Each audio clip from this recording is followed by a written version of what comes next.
Welcome to the Wright Chrysler Dodge Ram pregame show. Just like the big game, you have to be prepared. And the same holds true when it comes to buying your next vehicle. So be prepared by going to WrightChryslerDodgeJeep.com. That way you're ready to go when you hit the lot.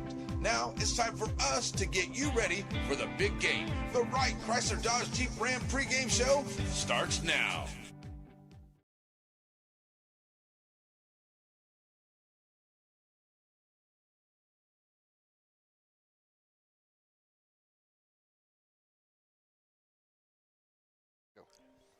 Hello, everybody, and welcome to the pregame show brought to you by Wright Chrysler Dodge Jeep. We're here in Daingerfield, and the problem with going to any, small school that you don't visit often, there are problems with technology. This is a school built for radio, and we're trying to do live stream. I think we've just about got it ready.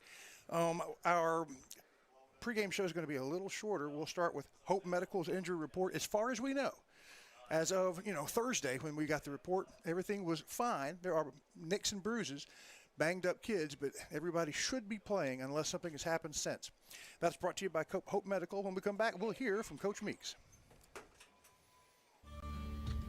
At Hope Community Medicine, they believe that more than medicine is needed when providing quality care for their patients. With locations throughout East Texas, the vision is to give hope to those who seek a better life by caring for their body, mind, and soul, and not about their ability to pay. Through the network of staff and locations, Hope seeks to be primary provider of medical, dental, and behavioral health. Because the difference that Hope makes is the difference between night and day.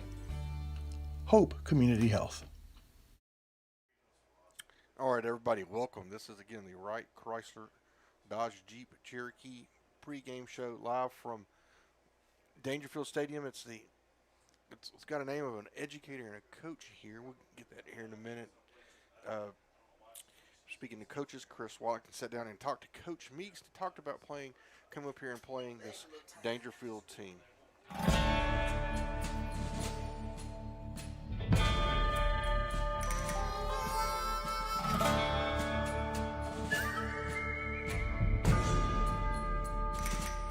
Coach, thank you for your time out here in the beautiful construction, right? That's right, in your construction office. Last week's game against North DeSoto, it had all the makings of a milestone game, but media people like to overspeak things. So what do you think? Oh, I don't disagree. I think it was a tremendous team win. Our kids did really good from start to finish. It was a physical game. We knew it was going to be a four-quarter game. Over the last 3 years, we've done a really good job of handling business in games that we knew we should win. And we've done a good job of that. But we've struggled with games where we were the underdog or matched up evenly. And so this was a step for us in that direction to where we did that on a Friday night against a very, very good opponent. And so, we tell the kids all the time, we should be in that conversation too. But as we all know, we got to move on to the next one, and we can celebrate that later in February at the banquet. Okay. Well, Daingerfield this week, and you're traveling there. That's a team that has a great past and a great legacy, but struggling this year. What do you make of the Tigers?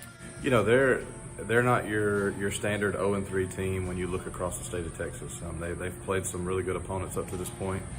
They're extremely athletic, a lot of tradition, and so we've got to be ready come Friday. They're going to match up well with us because of the athletic ability they put on the field. They're still trying to get new and acquainted with their new offensive system, so their kids are just getting acquainted with it. And once they do, then they're going to be hard to beat this year. So.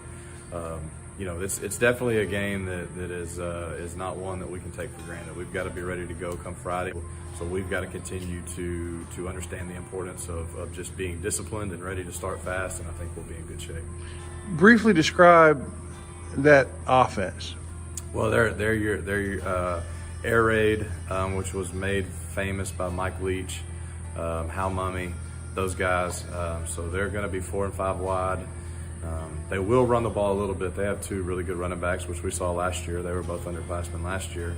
The quarterback is back, but that's just kind of what they base out of. Wide splits with the offensive linemen, and trying to spread the field with 4 and 5 wide receiver wise. So there's a lot of things there to where we've got to be very disciplined defensively and just ready to go play. Good luck, Coach.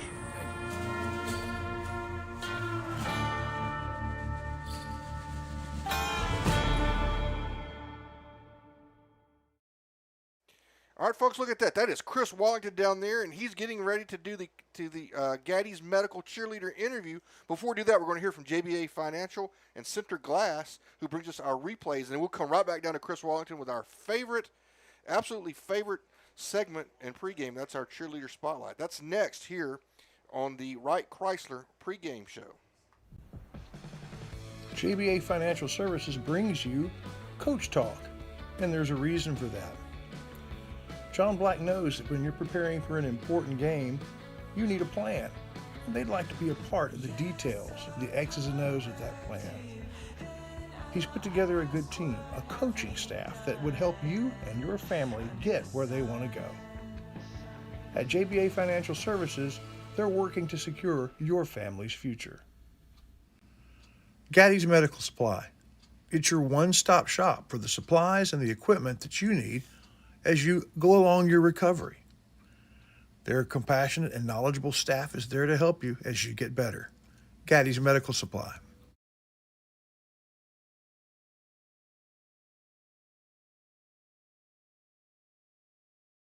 Hey, y'all got a dirty truck. Well, then take it to Joe's Car Spa for a spa day. At Joe's, they make 'em shine. And they're standing by to work with the community. They was elected best of Shelby County this year, and it's called Joe's, but it probably ought to be called Reed, since Reed Grant owns it. So, Billy Don, when it's time for your car or truck to have a spa day, where do you take it? I don't know where. Everybody, welcome back. We have the prayer going on here in Daingerfield, Texas. We're getting ready. It's 15 minutes and 55 seconds away. Which, now that is concluded, we will now go down to Chris Wallington for our Gaddy's Medical Cheerleader Spotlight of the night. Go ahead. Take it away, Chris. Hello. The only problem is I'm sweating all over our cheerleader. It's embarrassing. Oh. Trista, how are you?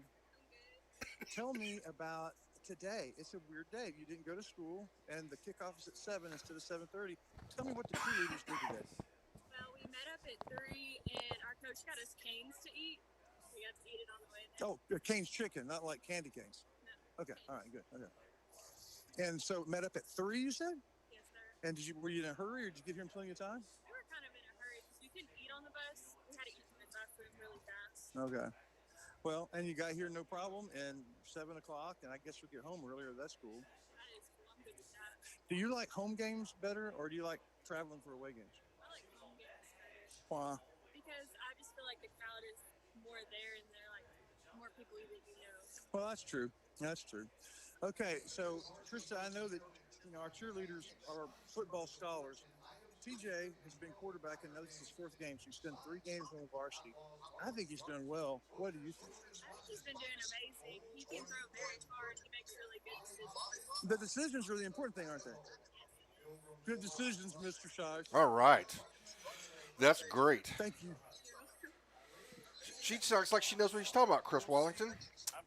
But he has gone away, so we'll hang up on him right now, and we'll go back. We'll hear from a couple of sponsors. We'll be back for our Center Motor Company Neutral Zone, where we talk to JoJo Ratcliffe. That's next here on the Wright Chrysler pregame show, live here on NetSN.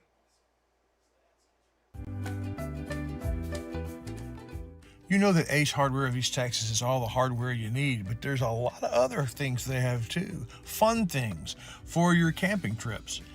Fun things to wear when you go outside. For the 4th of July barbecue, to the house warming in the fall, to your Christmas shopping and clothes for all year long, it's Ace Hardware, the helpful place of East Texas.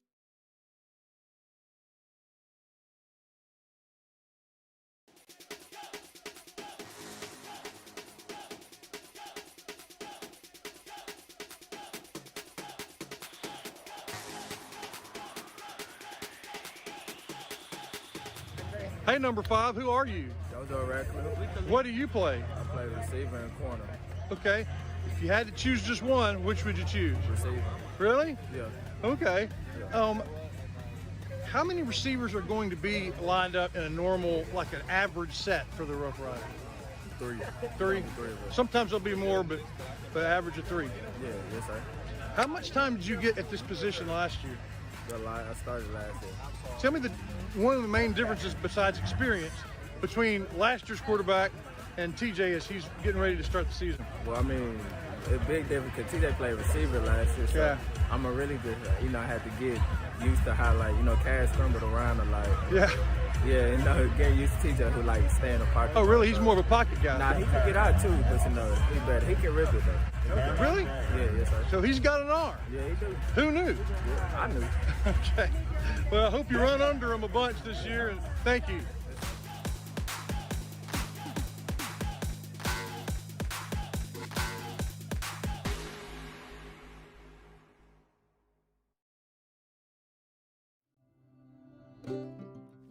Center Motor Company.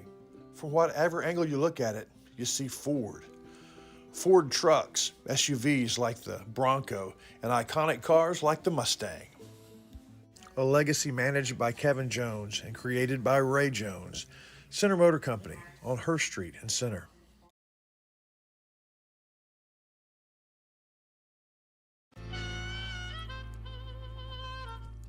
So many things get started at Pizzeria. You start your party off with a pizza from the pizzeria. You get your celebration started. You get your season started. For a lot of us, our passion with pizza started at the pizzeria, a tradition since 1960s. It's the Pizzeria just off the square in Center.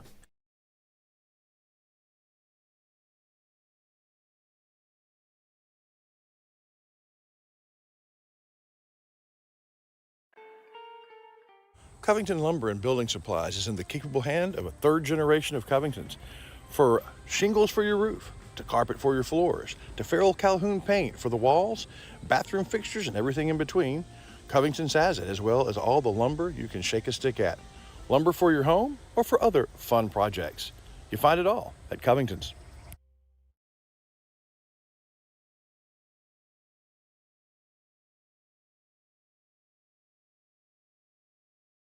All right, everybody, welcome back. It's the Wright Chrysler pregame show live here from Daingerfield, Texas.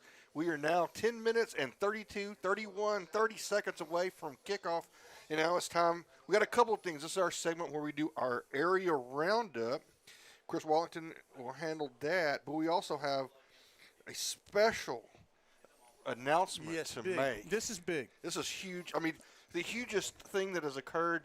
A couple of seasons. Well, no, I think since 15 or 20 years ago when I joined the program. since the counselor joined. Right, but first, area roundup. Okay, we'll do the area roundup first. We're gonna tease people with stuff, Chris Wallace. Okay, all right. All right, so here we go. Are we ready for area roundup? Yeah. All right, let's do that. Okay, so let's start with the district that Center's in. The big game tonight is Carthage and Chapel Hill. And so Chapel Hill's actually a 1-point favorite because they're bad to the bone. They're top 10 in bigger 4A, and of course Carthage is number 3 in smaller 3A. That will be a war. And then Bullard. Let me just kind of pick a game that's important for us. Athens, I think, will be important. They've moved up in the polls. They are going to be our closest competition. And we're number 28. They're number 33. They're playing Jacksonville, a common opponent. So it's not exactly science, but it will tell us a little something. We've talked about the transitive property doesn't apply that's right. in football, but the Pythagorean theorem does. I'm sorry, I can't get that out. We learned that from the cheerleader. Yeah, but it would be interesting to see how they do against a common opponent, especially in the up front in the trenches. Remember, Jacksonville had some talent up front. We'll see how that goes, because I think that is comparable. And then in the smaller ones, smaller schools in the county, I'm interested in Shelbyville at Mount Enterprise because Shelbyville has moved. They were ranked 54 in the preseason. Way underrated. They're number 20. They're top 20 now. Yeah. They have leapt up by leaps and bounds, and they're playing a Mount Enterprise team that is actually a 1-point favorite, but they've been underdogs all year and kept winning. So I'm interested in those. We'll hear more about those from our blimp captains and pilot. Are you ready? Who is it? Who is it? Because you did it, nearly crashed the blimp. It's true. And last week, Keaton wasn't. He was everywhere. And so now we have just I don't think he was actually in there. I think he was remote controlling it. He might have been. Hard to tell. But this is our oldest fans, as far as I know, not old in age, but just in how long they have been part of the broadcast. Long time all the way listener. Back to radio days. Yep. Lee Porterfield, Clint Porterfield, yay. Lee, how are you? Hey guys, good evening. What a beautiful evening for East Texas football. Ain't it though? Ain't it though? And I have to tell you guys, the bowl speed blimp is something else. Isn't it? A marvel. I'm telling you that the attention to detail here is just like when you go in their store and they know exactly what you need. Yeah. Yeah, that's a good way to put it. It is just awesome. The trip has been fantastic. We're really, really excited. Glad to be with you guys. The way I understand it, correct me if I'm wrong, Clint is piloting it, and you're kind of talking to us while he pilots the blimp. Probably a good idea not to have one person do both. That's a real good idea. Right. Yes. Well, tell us who you are following tonight across on your Batters Law Firm scoreboard from that blimp. Okay. Well, I guess the big game in the county really is a little outside the county. The Garrison Bulldogs will visit the Lovelady Lions. Right. And Oh, what yeah. will likely be a war. Lovelady battled Timpson down to the wire in week 2, losing to the state champs in the game's last play. Right. And other county games you've mentioned, we're going to keep track of for you guys. The Shelbyville Dragons at Mount Enterprise, the Wildcats. That's the battle of the undefeateds there. Yeah, okay. The Joaquin Rams are going to visit the Grand Saline Indians. I think you noted Timpson is off this week, and Tenaha plays tomorrow in their annual Saturday homecoming game. Right. Our Piney Woods Game of the Week with Larry Pierce and Joe Elmer. They'll be St. Augustine's heading down Highway 96 to visit the Pineland West Sabine Tigers. And so Wolves and Tigers will be going at it tonight. Now, the games in our district, you've mentioned some, the Brownsboro I Bears. cheated. I stole the Carthage Well, Chapel Lee, Hill spotlight. who do you think wins out of a tiger and a wolf? That's a good question. I guess we'll find out tonight. Yeah. Okay. Yeah, but we still have the Brownsboro Bears at Caddo Mills Foxes, the Bullard Panthers at the Texarkana Liberty Ilo Leopards. Panthers and Leopards. That's pretty cool. But see, the Athens Hornets, the Jacksonville Indians, Rust Eagles host the Troop Tigers. good. That's going to be a game, And we'll too. keep an eye on Center's opponent next week. The Madisonville Mustangs are going to take on the smaller but high-powered Columbus Cardinals. Yeah. The Cardinals have been averaging over 63 points a game. That ought to be. Wow. Okay. Are they the New Orleans Saints of high school That football? must be when I they guess play the so. Cowboys. Yeah. It's an unusual choice for homecoming opponents. They're the state's number 19 team. They're 9 spots ahead of Center. And that's what we get to draw up next week at homecoming. Well, thank you. That's right. It'll be the first game of the season where Center will be the clear underdogs. Yep. We've done now, guys. Finally, we've been running some calculations here with the onboard computer here in the blimp. Go ahead. To get the winning formula for the game tonight, and we have deciphered it is TJ square equals W. Okay. Yeah. That's TJ Bellin to TJ Tim Johnson equals the win. There we go. That's good. That's the Porterfield TJ square, theorem. the Porterfield theorem. The Porterfield theorem. We got the Rough transitive Rider property, the victories. Pythagorean theorem, There you go. and the Porterfield theorem. We're about to I'm reduce married this in to a accounting. science. We There are. We are. Married in accounting, that makes sense. Well, we'll talk to you first quarter, Lee. Thank you a bunch. Okay, we look forward to it. Thanks, guys. All right. Well, looking forward to the new captain Yeah. and first mate Yeah. That's very driving the blimp. good. And it looks beautiful. And right here, I can see it kind of circling the outskirts. And we've only been, I think, to Daingerfield once in recent history, so We've gotta lots wait of till- oohs and ahs. We're gonna wait till it gets darker so we can Yeah, some of get the that light lights show on. come on. Yeah. That's good stuff. So thank you, the Porterfields, and thank you, Chris Walton, for bringing us the area roundup. And, of course, we thank Campbell's Portable Buildings for bringing it every week. We'll hear from, Before we go, let's just go ahead and close up. What are your keys to the game? Ray Jones, keys to the game. Defensive pressure. We've learned from Coach Meeks that this is an air raid team. Pressure on the quarterback, but also to watch out for the run, because I may sneak some of those in. Right, because you can do that. I mean, Mike Leach liked to run the football too. I mean, he ran the football more than people thought. They think of the air raid, you don't run it, but it can be very successful. Offensively, we've done a really good job of not having penalties. Right, we haven't had those false starts and holds and all that stuff in big plays. Keep that up, and then to standard stuff. Don't turn the football over.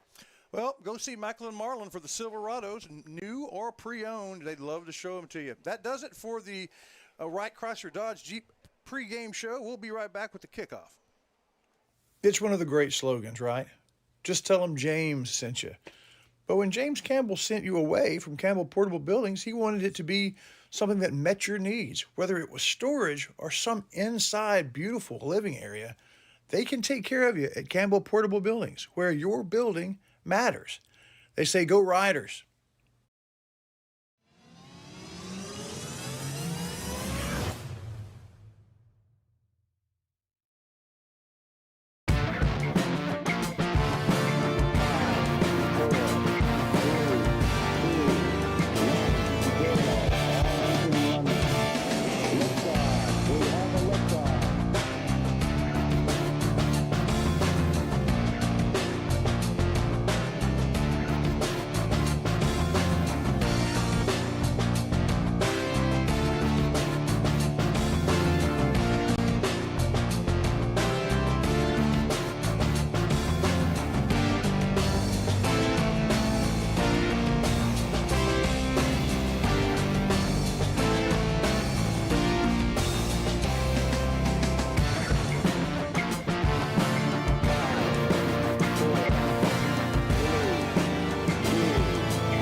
Welcome, everyone, to YouTube here on NetSN, a Wallington Shire's Pierce production. It's week 4 across the state of Texas.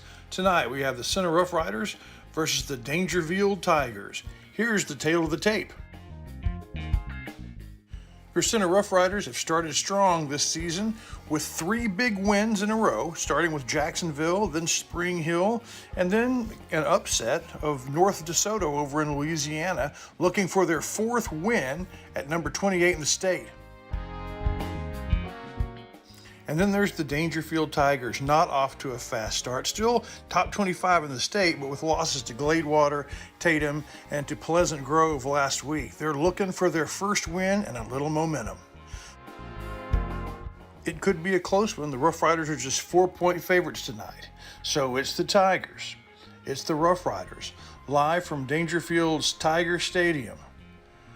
We'll bring you the kickoff here on NetSN next.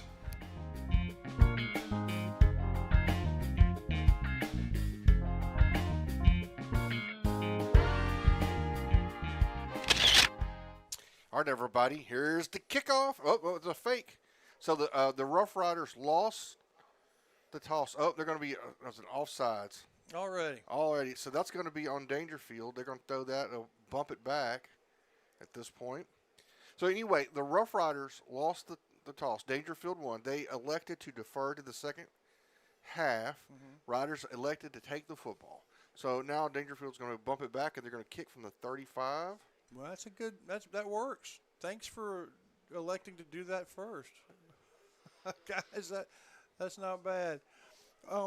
The Shelby Savings Bank kickoff is about to be booted. We appreciate Shelby Savings Bank. They've been our kickoff sponsor since, I want to say before we were live streaming. So thank you for that consistency. And there's a pop-up kick. They're going to have a fair catch called by number 12, Jacqueline Barnes. The Riders are going to take over with excellent field position on about the 42, Chris Wallington. Yeah, that's encouraging. We are coming to you from Daingerfield with one camera tonight. Our second camera was literally too tall for its space. Yeah, right. Well, there's just, like you said, Washington, this place is not built for video. For video. And neither is Center. I mean, we've converted it. Yeah, this place is just not convertible. There's a film deck up there, but it's too short for our tripod for Rudy the robot or whatever. Oop, going to have. And both first plays, the kickoff and the first snap. Well, are they going to call that on the Riders? Yeah. There was movement in the middle. We're going to call a false start on the Rough Riders. Oh, that's too our bad. Right guard. There was movement by Daingerfield, but I don't know that he went into the neutral zone. So, right. You can do that. You can move about. You just can't go in the neutral zone. So now we 1st and 15 for the Rough Riders. And there's more movement. We hadn't been able to get a playoff. Who's that going to be on? That's probably going to be on us. I think it's going to be another 5. Big number 50 for the Tigers. Nick Wallace, big senior defensive lineman, took off at our guy. It would be hard to hold your ground when you got to hold your water. Yeah. No, it'll be offside, so we're going to get it back. We'll get it back. That's good. Appreciate that because he was heading towards our right-hand side. I don't know if it was our guard or tackle that moved, but almost human nature to do that. 4 plays, three flags. So hopefully we'll get going here. 1st down and 10. The sensational Bellin hands off to the equally sensational number 32 is tackled hard. That's Jeremy Bluford. By number 50. Yeah, that's that guy that was pulling people off sides. That is no gain at all. Showers, that's a tackle. That was a Cody Atkinson tackle. Number 50's got bad intent, so Riders are going to throw now. We call it to Tim Johnson. Tim Johnson catches it, makes a move, and he's off to the races. It's going to be 10 yards, 15 yards. He's going to make a 20-yard gain from 40 to shining 40, and that is a Ray Jones Chevrolet. First down. First down. Right there. There it is. Already back at the line of scrimmage. Bellin looking to pass, rolling right. Directing traffic, finds his man on the sideline just a little bit too hard to get the ball over there the way we was running away from the and that's a shame. Oh, wait, is there a flag down? And there was another defensive offside, I think. So we may get that one may have been free. Yeah, it was. Gonna be 1st and 5. Did you see the penalty or the flag? No, I did not. I did not. Okay. So how about that? 35-yard line. Center's got to get to the 30, and they have 4 downs to do it. Bellin shotgun. Bluford next to him. They hand it to Bluford. He's got a hole, and he struggles to about the 1st down marker. We'll see if they're going to give that to him or not. No, it looks like we're going to be well, it's so close. We're right on the 30. It looks like they're going to give it to the Riders here. Yeah, okay. 1st down and 10. Another Ray Jones 1st down. Nice run. Nice blocking up front by the Riders. They do it again. They got the same block. He breaks the tackle. He's to the 10. He's ankle tackled at the 5-yard line. He was almost in the end zone, Mr. Shire. That's going to be 5. It's going to be half the distance. So Riders should have it at the 2.5. I believe that's going to be there's another flag. Face mask. Oh, wow. Okay. So, wow. And it is. It's a face mask. We saw that when that one was plain as day. So the Riders going to have 1st and goal at the 2.5. Just inside the 3-yard line. That's the 3rd penalty on the Tigers in only about 6 plays. 1 on their special teams and then the rest on their offense. Number 2, direct snap. Wildcat hands off to Bluford, and they stop him this time. The misdirection didn't help. Maybe a little bit of a loss. So you just misdirection down so close is just a difficult thing to do. It is. Normally, you just want to go straight at them. I'd really like to see us run that quarterback option, and we hand it in, fake it inside, and then have TJ I think he could just get right in easy. They're going to get to Tim, and he's going to sprint to the corner. He's going to get in. He got end around, and he just outran everybody. And another touchdown for Timothy Johnson. You know, last season we set the record for most touchdowns by a receiver. He may challenge that before this season's over. He's off to a blistering start. Rough Riders always give you the look like they're going to go for 2, but they pull back from that. And with 6 points on the board, here comes Huichapa for the extra point. And the extra point is up. And it is. He missed it. Yeah, I couldn't tell from here. All right, well, that's unusual. Only his second miss of the season. It's 6-0 here in Daingerfield. You're watching us on NetSN. Let's watch Tim take it on in. And see, he gets it. He's going to take a step, and he gets outside for the Rough Riders score. Brought to you by Center Glass. We'll be right back right after this. Imagine what it would be like to be your tire. That's not good, man. Watch where you're going. It ain't easy work, so you don't want to trust it to just any old tire. No, you take your car and truck to Center Tire. It's an old tradition with a new chapter under Trey Burns, because being a tire is hard work. Are we there yet? Feel like All right, here we go. Welcome back, folks. Here's the Shelby Savings Bank kickoff. Not much time elapsed, and we're going to do a pop-up kick as well, another fair catch, and this is going to be at the 30, where Daingerfield will take over with 9 minutes and 59 seconds to go here in the first quarter. Riders with a 6-0 lead. A 2-minute drive that featured a lot of Daingerfield penalties. They weren't the kind of penalties that extended drives or saved, we would have had to have punted, but they were helpful. And now the group in blue, explain to us their offensive philosophy in 2 sentences or less. Well, it's called air raid, which means Mike Leach, you throw the ball a lot of crossing routes, a lot of 4 and 5 wides, and you run a lot of crossing routes.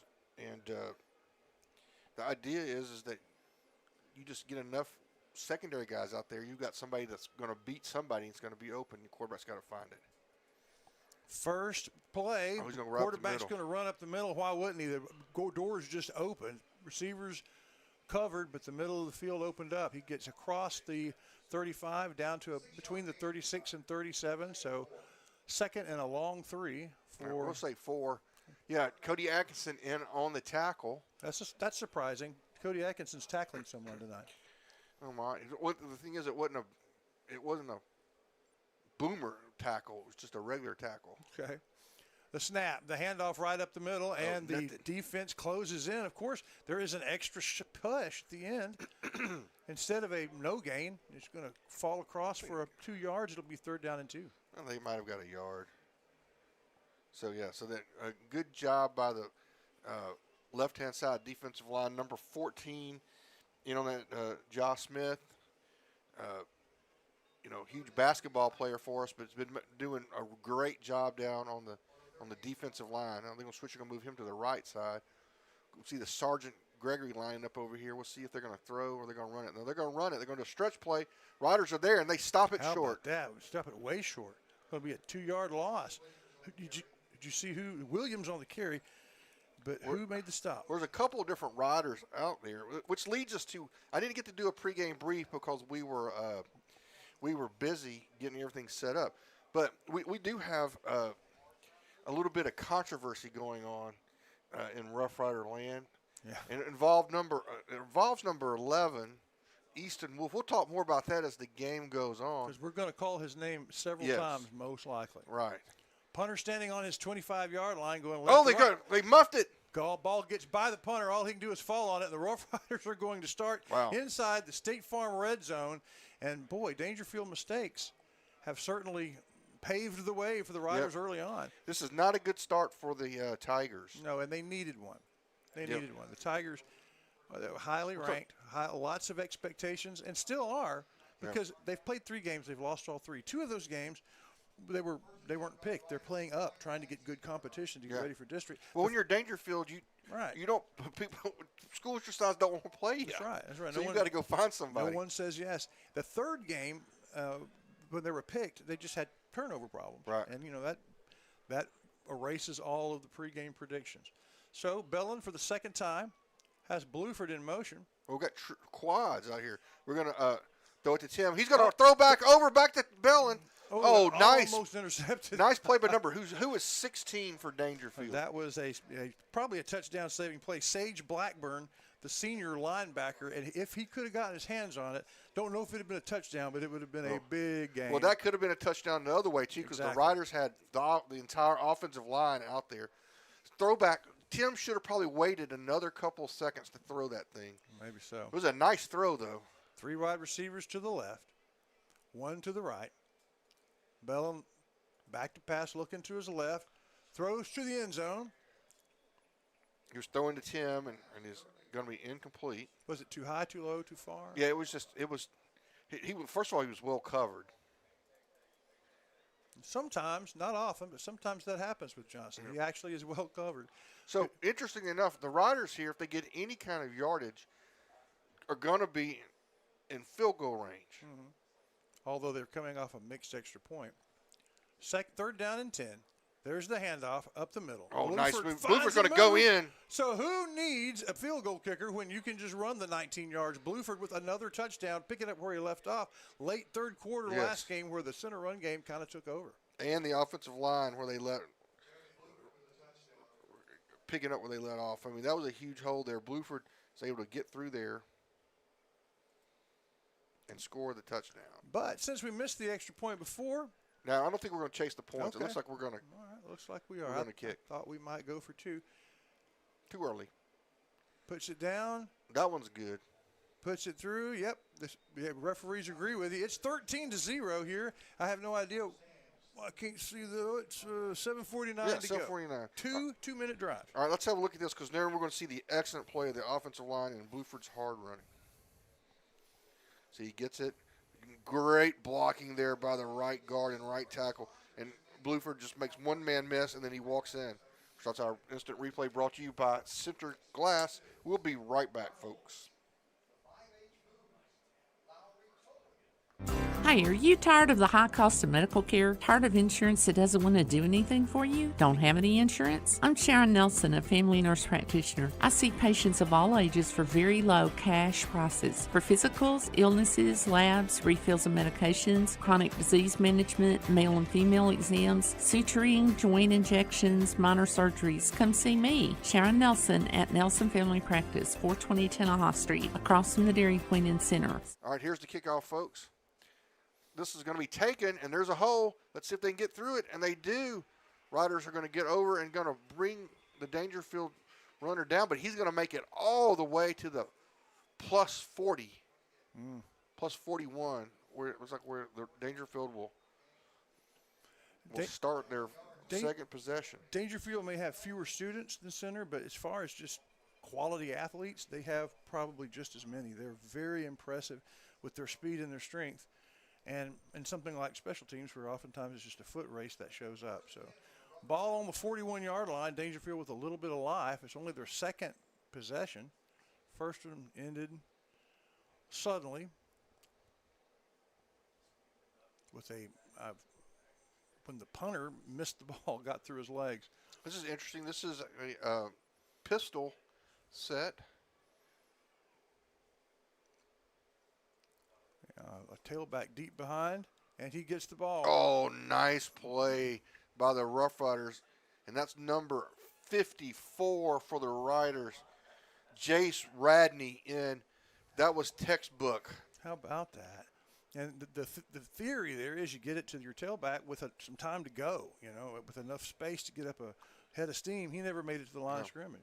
Well, it's odd because it takes so long. I mean, he's literally 10 yards back on the line of scrimmage when they're in that pistol. They're doing the pistol again this time now they're coming in with the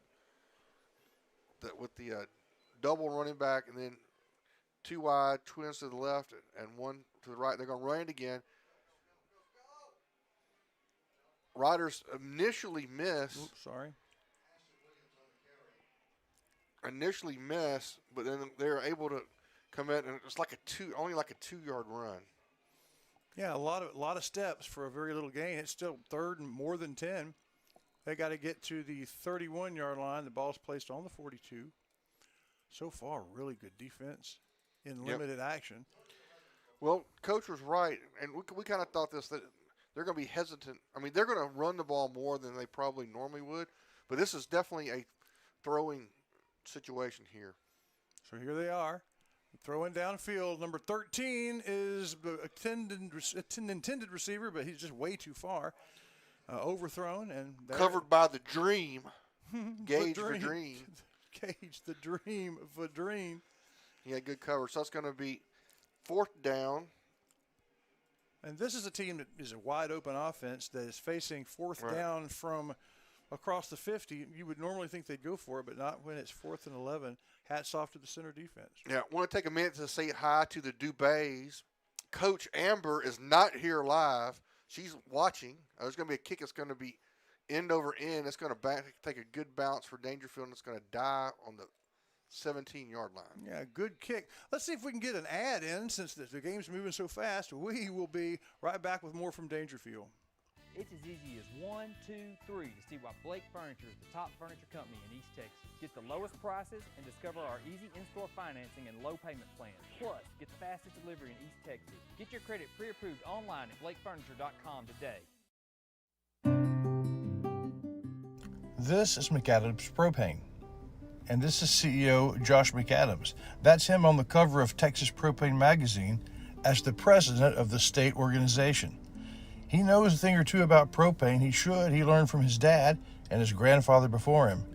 Whether your business depends on propane or just your outdoor kitchen, McAdams puts the needs and the safety. Here we go, 1st down. We're going to throw it. Oh, it's almost picked by number 5.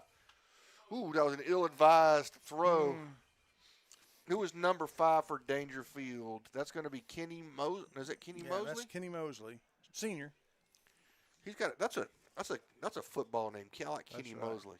Kenny Mosley. You can certainly hear that on. That sounds good for Saturday. 2nd down and 10.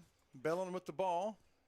Hands it to Bluford right up the middle. No, he doesn't. He keeps it around the end. Very good fake. Fooled me. Didn't really fool, though, the Tigers. He's actually going to get. He's going to lose 3. No, he's 2. Okay, I guess so. I thought he got back. I thought he gained a couple yards. I thought he gained 2, but by the time I realized he had the ball, he was trying to get around that corner, and it just never really materialized for him. 3rd down and 12 from the 15. Rough Riders with the 13-point lead scored easily the first time they got the ball. This is the first, big. You know what this is? This is Tim Johnson time. We'll see. This is Tim on the slant or on a hitch. I can sure believe that. There's a snap low. It bounces to the quarterback. He's throwing downfield. He's got him. Tim. Oh, he overthrows him. A little bit overthrown. A little bit of adrenaline there. Yeah. Oh, he had him. By 2 steps. But he would have needed to had him by 3 to get that one in his gut. So we will see a punt, first time of the night for center. How their 3rd possession comes to an end, 3 and out. Good defense by the Tigers. That's Alvin Davis just walked in behind me. He did. Here's the punt. It's going to be short. It's going to take a rider bounce, and it's going to be fielded.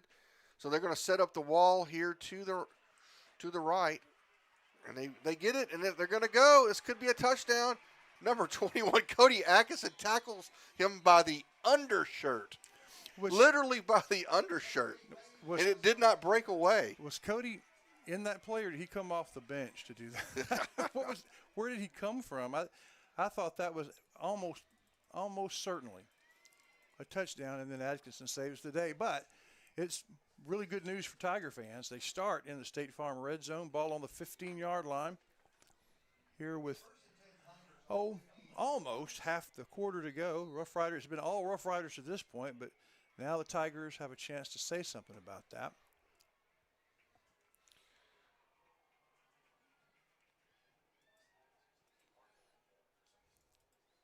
This is just their 2nd home game. There's a snap. They're going to run it. I thought he had a hole over the left. He bounces it back to the right into the Riders. And we're going to have, looks like number 6, Brandon Barnes for the Riders is going to get up and making the tackle. So they're actually going to get a nice little gain. Looks like about 5 on it. So 2nd and 5. Got to the 10-yard line, 2nd down and 5. Good opening gain for the Tigers. So they're just inside the 10. Quarterback Parker, 5 yards behind the center. Takes the ball. Nice hole up the middle this time. They get a good push. Oh, and the push second continues. effort, and I think they're going to get in for the touchdown. That was a fullback type run. Did you see the number of the back? That's one of those Earl Campbell type runs. Yeah, that was. They had the offensive line got a good push right up the middle, and then the running back just continued on. So it's 13-6 here.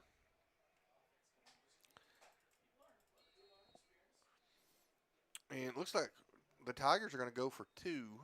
Okay. Not exactly sure why. It's already a 6-point game.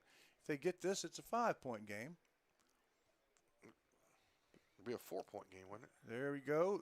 They're going to throw it in the corner, and it works, but I couldn't tell if he was out of bounds or if he dropped it. It looks like he dropped it, right? Yeah, and I thought even if he caught it, he was out of bounds. So, 13-6. We're going to take a quick break. We'll be right back. This is the Center Rough Rider football playing the Daingerfield Tigers here live on NetSN. Sandy Cox is a good State Farm agent. Just ask Drake. He knows. State Farm agents in general are pretty cool, but Sandy Cox has the answers to your questions. Like, what's best for me, for my kids, for my business, for my farm? For all of us in Shelby County, those questions can be answered at Sandy Cox State Farm. Portacool, with over 30... Portacool. Peak cooling. Intelligent control.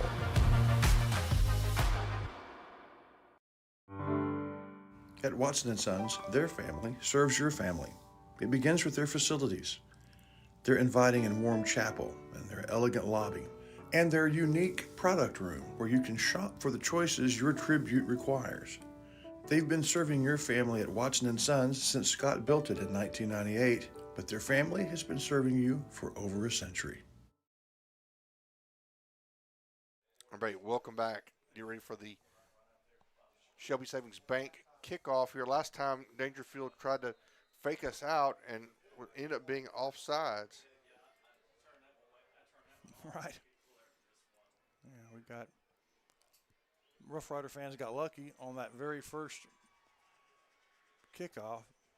That movement you just saw them do, someone crossed the line. They didn't this time. Returners for center on about the 20, between the 20 and 15. There's the kick it deep this time. Gonna kick it to Tim. Tim's got a hole. He gets through it. Oh, it's a foot race. It's coming back. We're gonna have a blocking foul almost certainly. Such a good return, but it just takes all the excitement out of the run. I don't know what he saw, but the flag was not thrown anywhere near where Tim was. But it's almost certainly going to be a holding. Mm-hmm.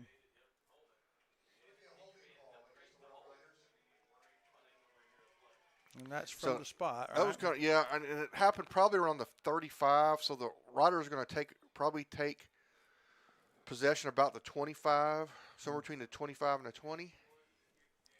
Yeah, the side judge picks up his flag on the 32, so it'll be around there. Yeah, they're marking it on the 21. Oh, my. All right. So, Tim has been wide open for a touchdown that just missed him, and then somebody ran him down, though. I mean, he didn't score. I mean, someone outran somebody. Tim. Well, they took the correct pursuit angle and got him on about the 25, the other 25. Yeah. So that's about a 60-yard penalty. Here we go. Bellin. Bluford through the middle. Oh, yeah. It's another big hole. Bluford runs over the guy. He's still going. Look at him. That's about a 25, 26, 7-yard gain. And Bluford is running with authority, Mr. Shires. Counselor, he's really getting after it, but he's emboldened by an offensive line that seems to have found their groove. Another snap. Hand it to him again. He's going to do it again. Why not? It's the exact same play. We're going to do it till you stop it. He's across the 30, down close to the 25. They start swiping at the ball. He holds on to it. So 2 runs, and we've made up the penalty yardage. And then some. Ball on the 22. And there is a stoppage. Timeout. I believe that's going to be Daingerfield. Yep. We'll take a timeout as well. Let's watch one of them beautiful Blueford runs. Here we go. Let's see that. We'll see. Watch him get it. And oh, that's the touchdown run. That was pretty. We saw that one. It's the same hole, same looking run. But you know what? Hold on. When we come back, we'll look at it. We'll come back early. I'm sorry. I thought I had it moved over, but I did not. We'll be right back. At Watson & Sons, their family serves your family. It begins with their facilities, their inviting and warm chapel, and their elegant lobby, and their unique product room where you can shop for the choices your tribute requires. They've been serving your family at Watson & Sons since Scott built it in 1998, but their family has been serving you for over a century.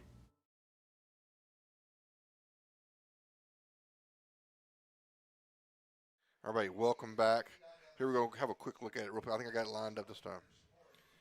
I got the end of it. Sorry about that, folks. We'll get it right someday. We get all the touchdowns. That's what matters, right? All right, here we go. We're going to hand it off to, this time it's to the freshman, number 16. Good gain there because the blocking was there. The hole was there on the right side this time. His name is Bill or yes, Villejas. Villejas, yeah. What's his, Jacques? Jasus. Jasus, that's right, Jasus. It's a different sort of name. There's the snap. Get it There's to him the again. handout. Bounces outside, nice move, and he's going to pick up close to first down yardage. Mm-hmm. He's moving out of the game, and is that Blueford coming back in? Yeah, it's going to be 3rd and 1. 3rd and 1. Good chance that Blueford's going to get this. You think? I hope the defensive coordinator can't hear me, but I think Blueford's going to get this one. And he does, and he bounces. makes a nice move. Bounces right, gets to the 5, lowers his shoulder, plowing towards the end zone. Are they going to stop him, Mr. Shires? Yeah, I think he stopped, but he is real close. About as close as one can get without crossing over into the promised land, y'all. That was a very good run, and it is a series that's been entirely based on the run. No passes on this. Here comes the what we call the heavy package. Okay. And one of the heavies is 6'8". Oh, wait, no, I guess they said we scored. Oh, did they? Well, no, I don't understand. I don't think everybody's confused. Even the scoreboard people. Right. And the folks next to us were like, "What's going on?" It still says 4th. I don't know what the deal is, but we've just. It had to have been a touchdown. Yeah, I never saw the call. Wow, that's the first touchdown that never happened. That's a first tonight. We've got people in the blimp and touchdowns that didn't happen. Well, we're at 2:52 to go here. Yeah. Yeah. Right. All right, folks. We don't either, guys. I don't know either. Well, hold on. We're still. It has to be. Yeah. It has to be 20. Yeah. That was just a free. What is that? Free programs on the internet. Yeah. Use it. Download free. That's. Wait, I didn't see. I mean, we didn't see this. We didn't see the touchdown call. Yeah. I don't think we'd go for a field goal, 1st and goal at the half-yard line. Sure not. Well, shoot. It coming up here in how many? 2 minutes and 3 52 minutes. seconds. We will have a report from the Bowles Feed Blimp, the Batters Law Firm first quarter scoreboard, coming to you from Pilot Porterfield and Captain Porterfield. Mostly concentrating on county games we're interested in, but a lot of those are just now getting started. So actually, it's real possible that they'll all be 0-0. Yep. It's just now 7:30. And here's the kick. We're going to do another pop-up kick, and they're gonna take it. Oh, are they going to say? A whistle was blown. Okay, I think for the Daingerfield folks out there, we're going to get them say, "Come on, ref! Come on, ref!" They stopped the play because the whistle was blown. Of course, we didn't hear that. Well, they obviously thought that he made a fair catch sign, but I certainly didn't see it. All right. Well, I'm glad they didn't, call a penalty for running after a fair catch sign. I didn't make the fair catch sign. So a couple of back-to-back strange calls. One was a touchdown. Just no one ever signaled it. And if I was a referee, I'd love that. Putting my hands up like that, that'd be fun. I'd be like, Who misses the opportunity to do that? That's right. So anyway, Well, girls, it's 2 minutes and 50 seconds to go here in the first quarter. The score, we believe, is 20-6. Rough Riders ahead. And Dangerfield's going to start from their 25. Deep in our heart, we believe that is the score. And here comes the pass over to the left.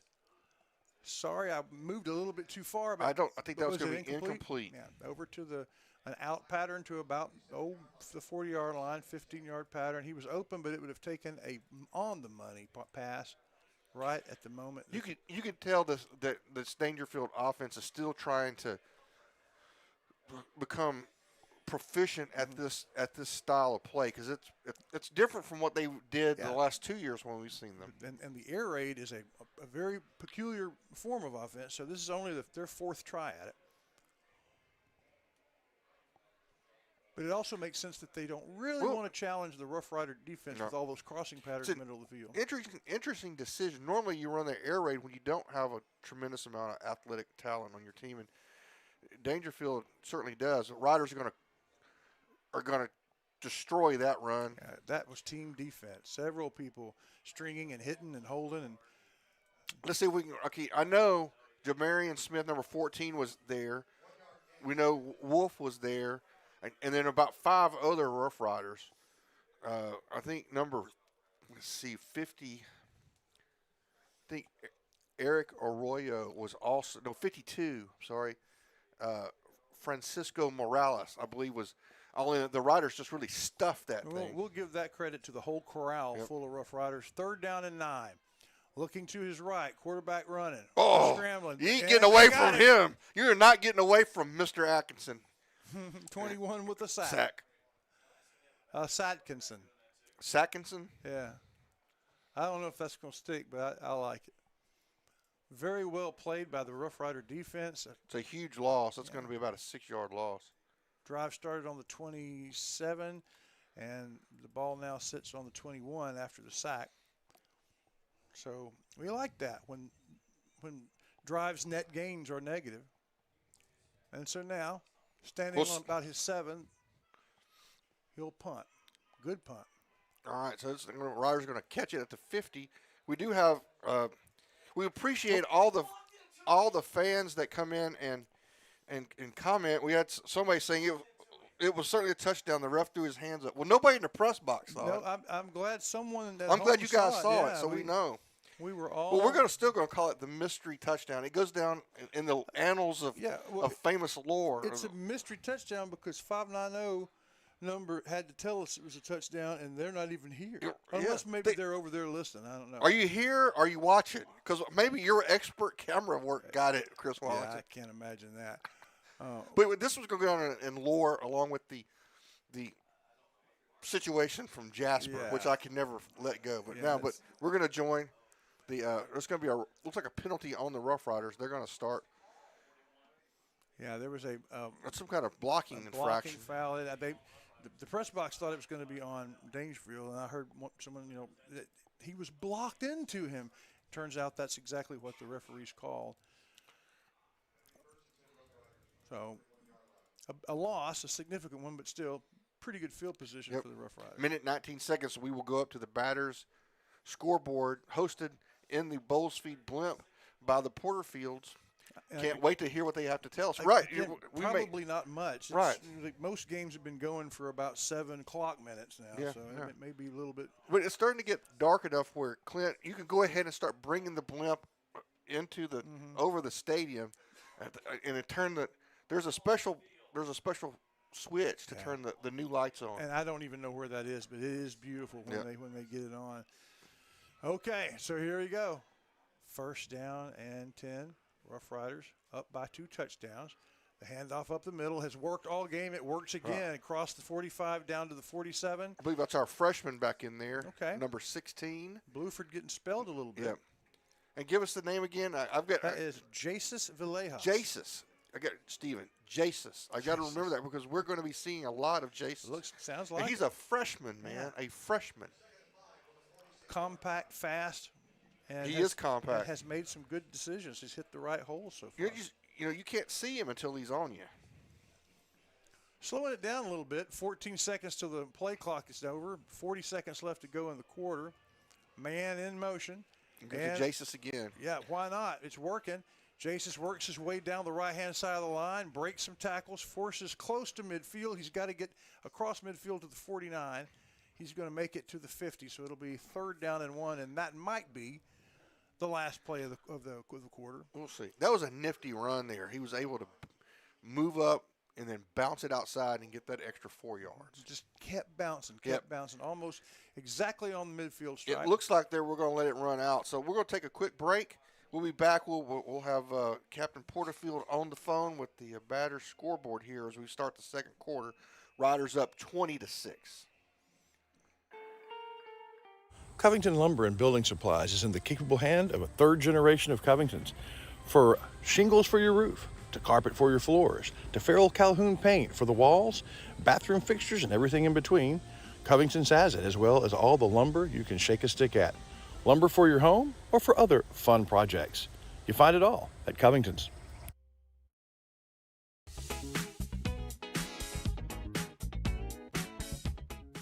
You're watching the Center Rough Riders versus the Daingerfield Tigers. Live from Daingerfield Tiger Stadium.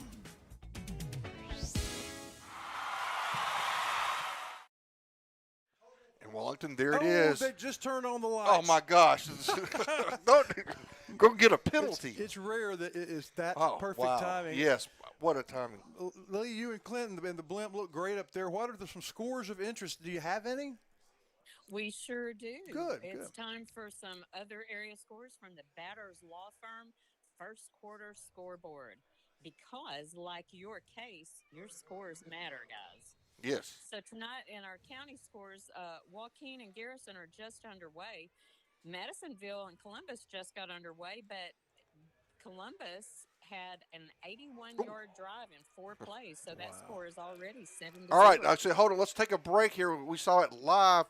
Bluford with a huge run. He's going to get about 17 yards, but he fumbles the football, and it's going to go over to the Tigers with the the second turnover, really, but first turnover by the Riders. Sorry about that, Lee. So, Lee, go ahead. So, Columbus and Madisonville. What's going on?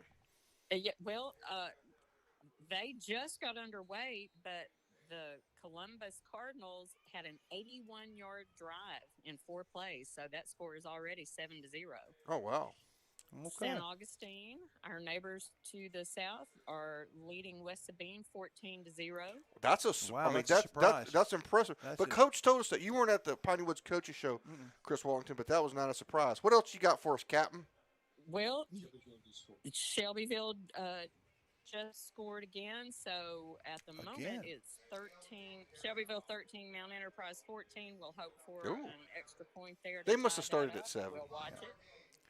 All right. Well, Lee, thank you. That's lots going on. And they had an incredibly short quarter break, by the way, so that doesn't usually happen. Thank you, and we appreciate y'all up in the Bowles Feed Blimp. You bet. We're enjoying it. You guys hang in there. Talk to you at halftime.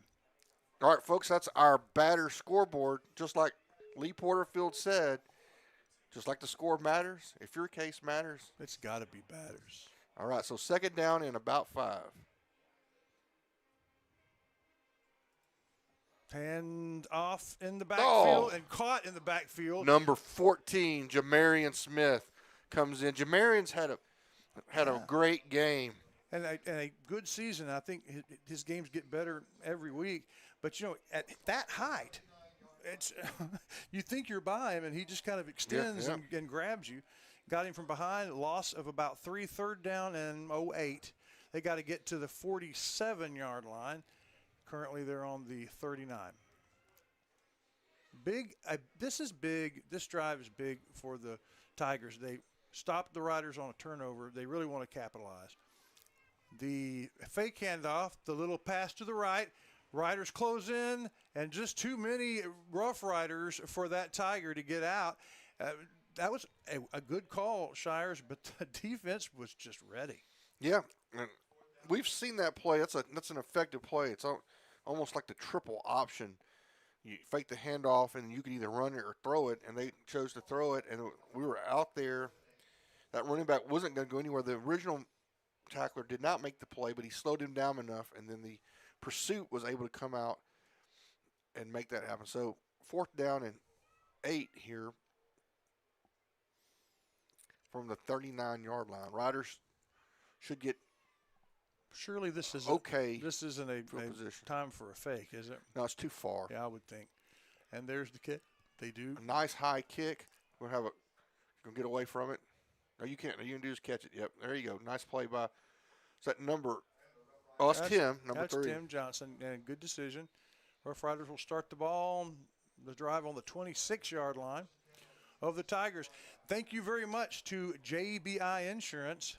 Joe Bill has covered and sponsored and been a part of every broadcast that we've done and every sport that we've done for the last 3 years. We appreciate that, and so do the Rough Riders, and we also appreciate the wide array of insurance that he can bring to you and to yours, especially if you are a mobile home owner. Don't neglect home insurance. Talk to Joe Bill at JBI.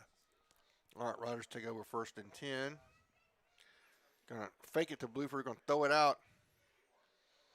No, he breaks the tackle. Breaks 2 tackles. Breaks 3 tackles. Gets around, 1st down. Now he's kicked it into gear. He's across That's got to be midfield. Tim. 40. That's, you would think. That's the kind of afterburners that Tim Johnson has that not many people have. Made 2 people miss, and I thought, well, he's getting a 1st down. Then he got so much more. Yeah, that's a 40-yard play. They were bringing some pressure, and Bellin beat it.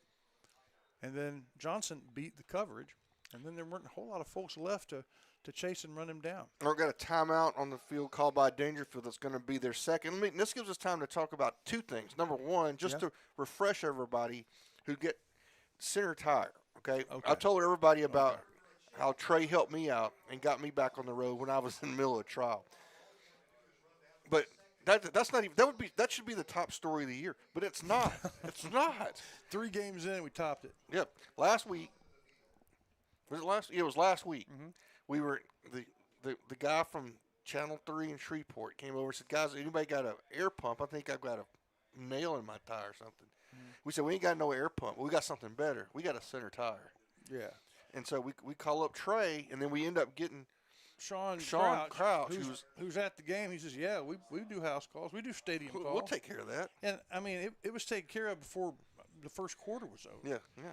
And I mean, guys like that remember that. Yeah. I mean, that's the way you do business. Thank you, Center Tire. But that's how Center Tire just does. I mean, that's not unusual. That wasn't an unusual situation. Nope. Home folks, they do that. Yeah, go get your tires there. Back on the field, Rough Riders with the ball and a 2-touchdown lead. Hand off the to middle. Bluford. Oh, huge call. That's going to be 6, baby. And that's a relatively easy 6. Shires, what's working so well in the middle of that line? Obviously, good offensive line play. Yes.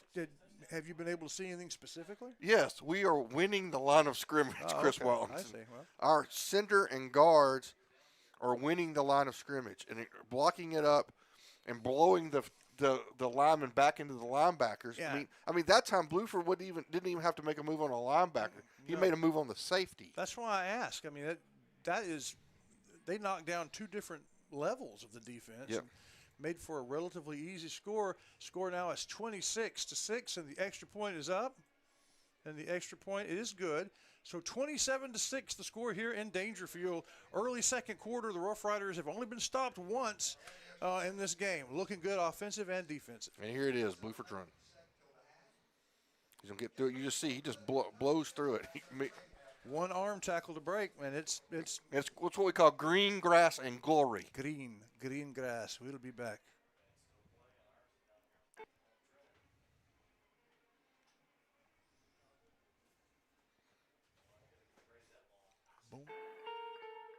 Covington Lumber and Building Supplies is in the capable hand of a 3rd generation of Covingtons.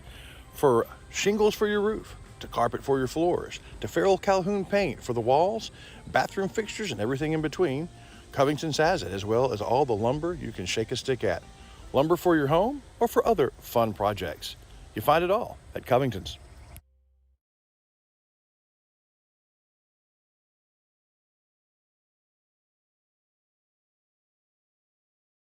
Shelby Savings Bank has a bold new look, but they're still the same local bank they always were. Same people, same friendly service, but with a bold new look. All right, we'll come back early. We'll get Shelby Savings Bank in at a later date. It is the Shelby Savings Bank kickoff, 27-6. The Riders up, and we're going to have another pop-up kick, and it's going to be returnable. They've got it blocked up. They got the seam. I think it's probably the worst. I mean, other than Blueford's fumble, probably our kickoff has probably been the only thing that Coach will complain about. Not exactly happy with that. Hey, you were talking about Shelby Savings Bank. One of our ads has kind of aged out, talking about same bank, new look. That new look's not new anymore. But I tell you what, the Shelby Savings Bank kickoff, it makes sense because you get your kids or your grandkids when they're 5 or 6 years old, and you get a young savers account. Yep. You kick off their whole awareness of the financial world by getting them their own savings account so they can watch it grow with interest. A good kickoff sort of product from Shelby Savings Bank. Remember FDIC? My account that I have there, I've had since I was in middle school. Me too. There's the snap. That's quarterback keeper on that quarterback option. A nice run. One of Daingerfield's best plays of the game here. Quarterback keeps it, gets up the middle, is going to get a first down yardage. The air raid offense, where you have receivers crossing all over the field, in the middle of the field, just not really seen a lot of that. And we understand why. The Rough Rider secondary kind of scares you. And this is only the 4th time they have tried this relatively new offense. They have a new coordinator. Doing a lot of their work on the run. But this will be a pass. He goes back. He looks to his left.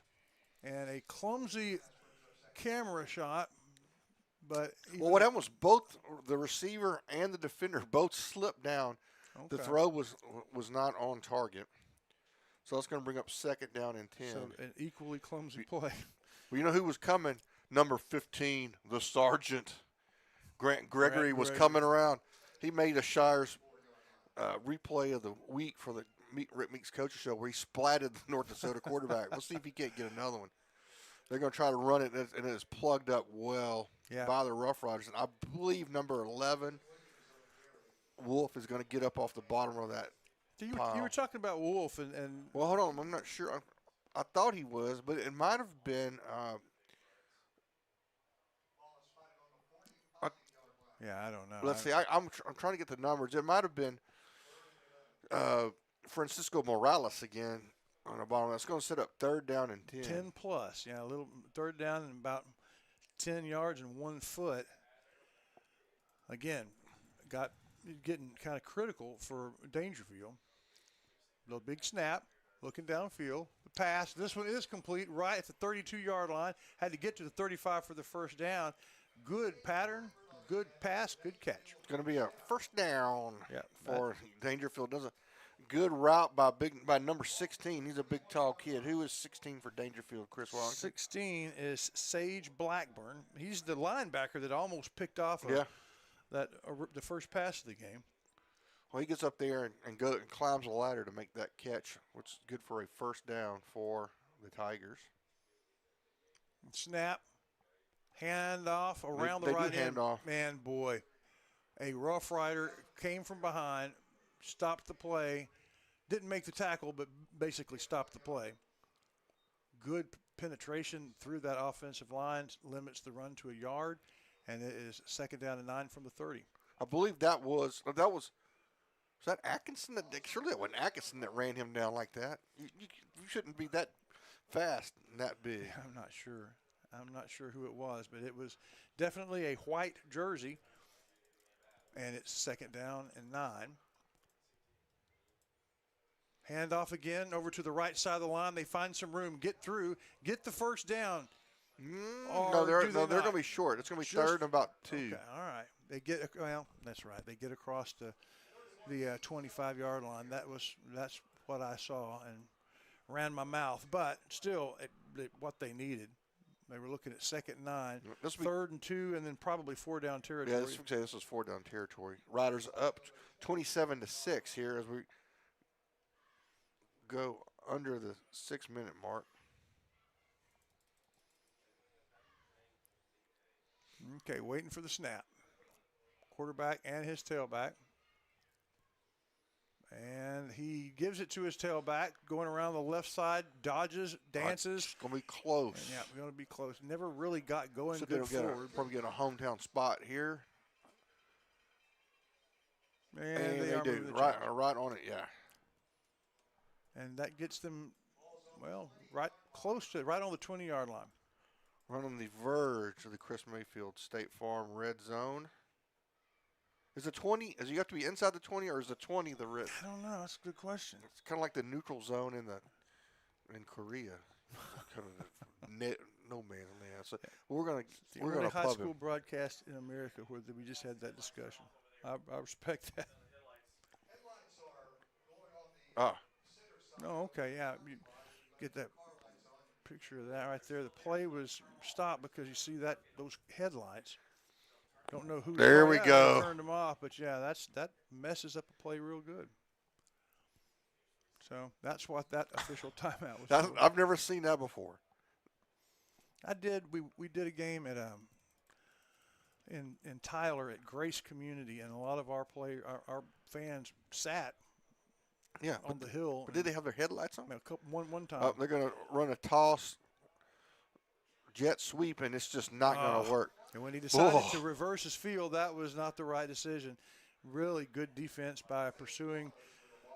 Who was that? Was that the big guy again? No, Jamarian came in and punished the guy, but I believe that's going to be Wolf, number 11, comes in and shuts it down, and then Jamarian comes in and just drops the hammer on the guy.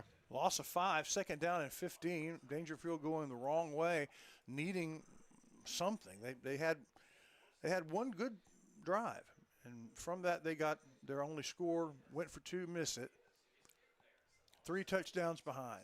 Quarterback hands it off. Tailback goes to the right, cuts up, and as soon as he cuts up, he meets Rough Riders. Lots of white jerseys, just a small gain, and it's going to be third down and more than 10. I'm not sure who made that tackle. There was just a posse. Dude, we're saying it's a posse of Rough Riders. Sheriff's posse of Rough Riders. That's right. Got to get to the 10. President Roosevelt would be really proud of that.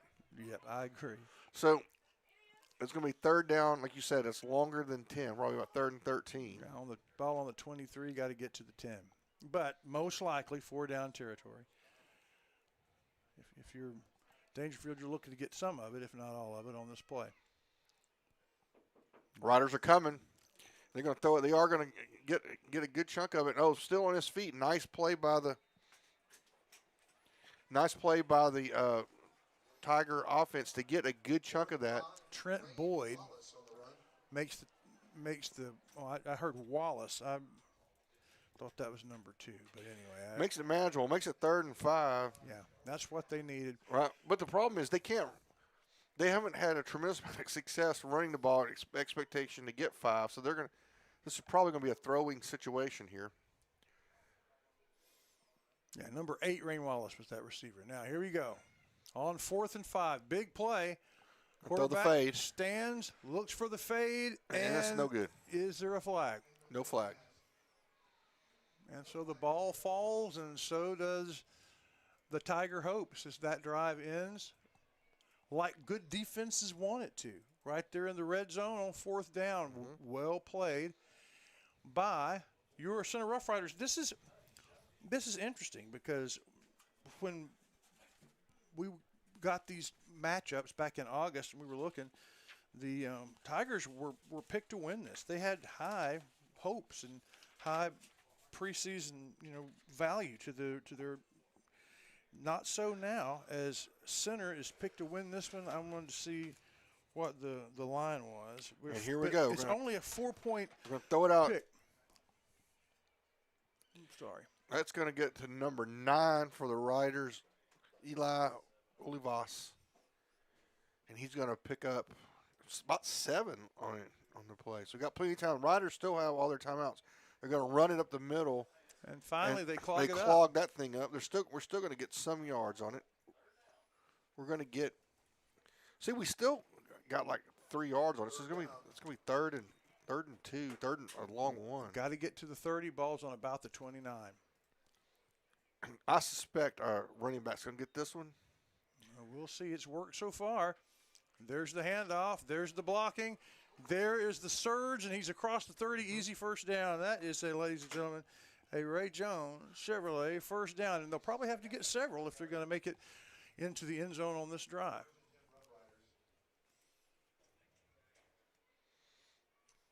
This time they fake the handoff, looking downfield. Oh, he's got him. That's 6. Oh, he just slightly overthrew him.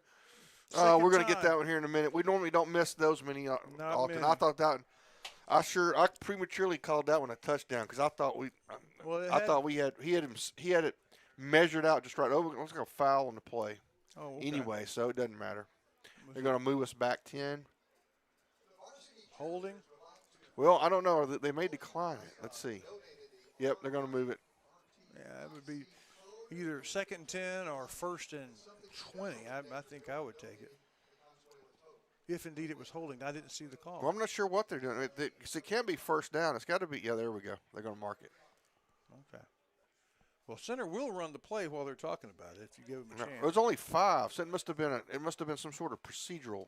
Okay, so that play wasn't going to work anyway. Pre-snap, most likely.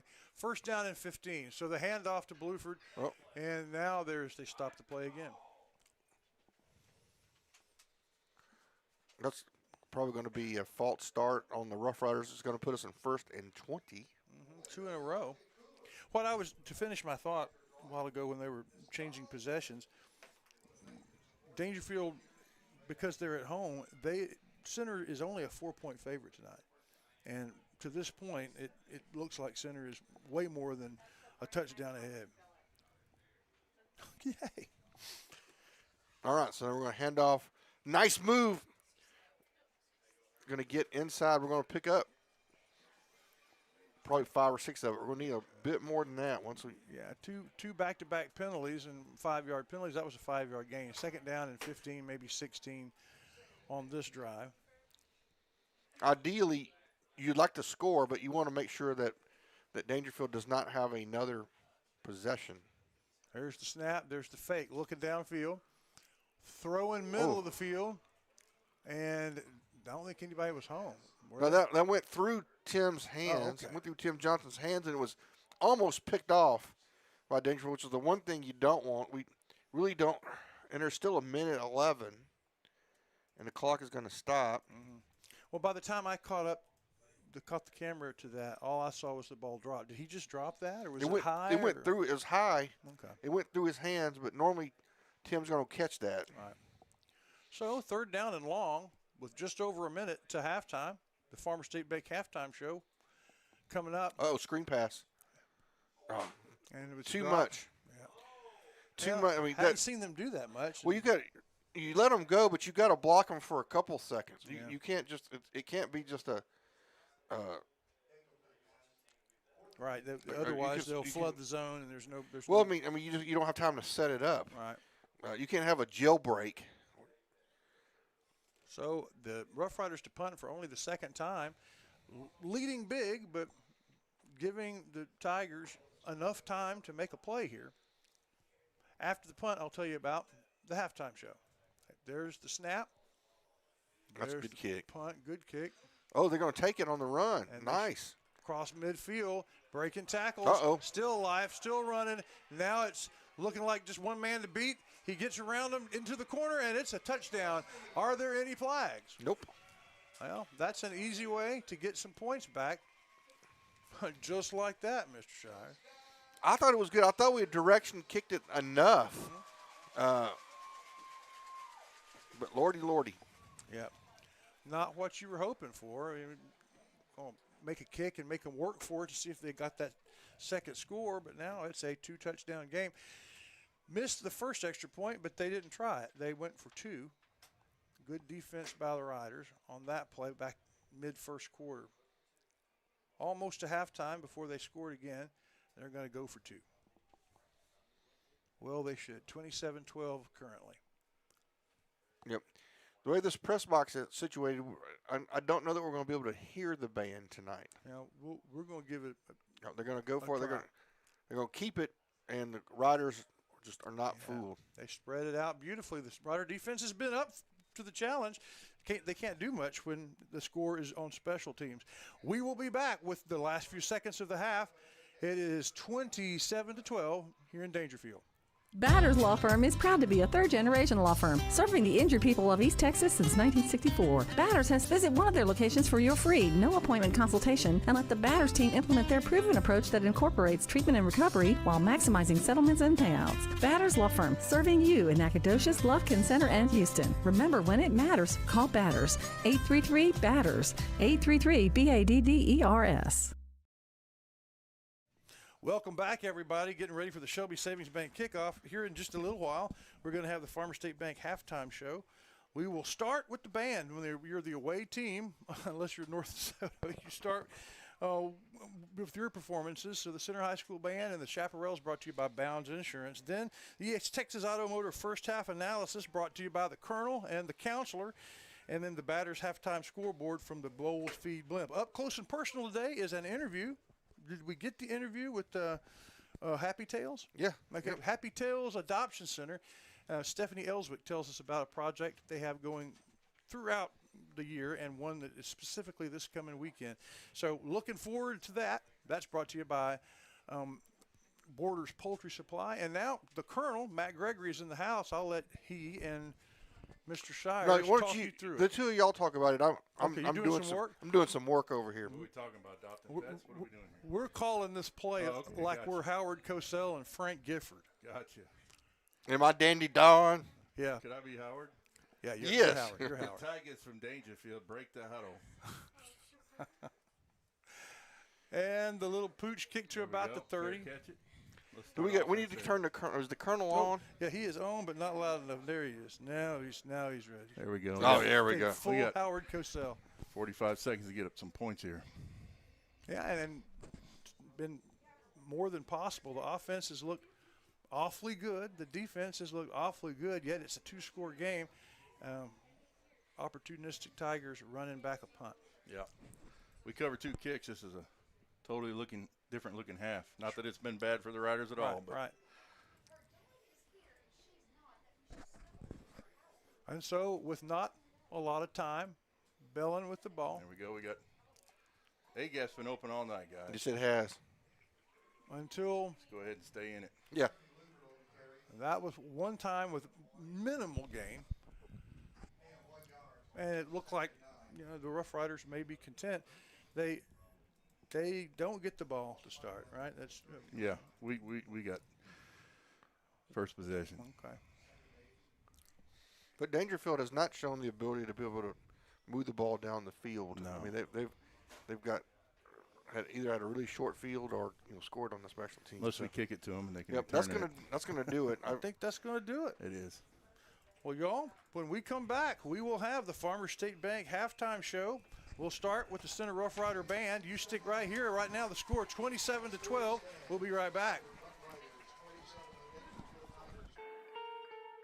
Covington Lumber and Building Supplies is in the capable hand of a third generation of Covingtons. For shingles for your roof, to carpet for your floors, to Farrell Calhoun paint for the walls, bathroom fixtures, and everything in between, Covington's has it, as well as all the lumber you can shake a stick at.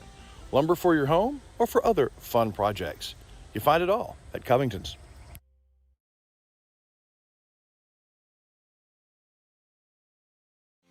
Serving our communities for over a century, Farmer State Bank continues to meet the financial needs of East and Central Texas.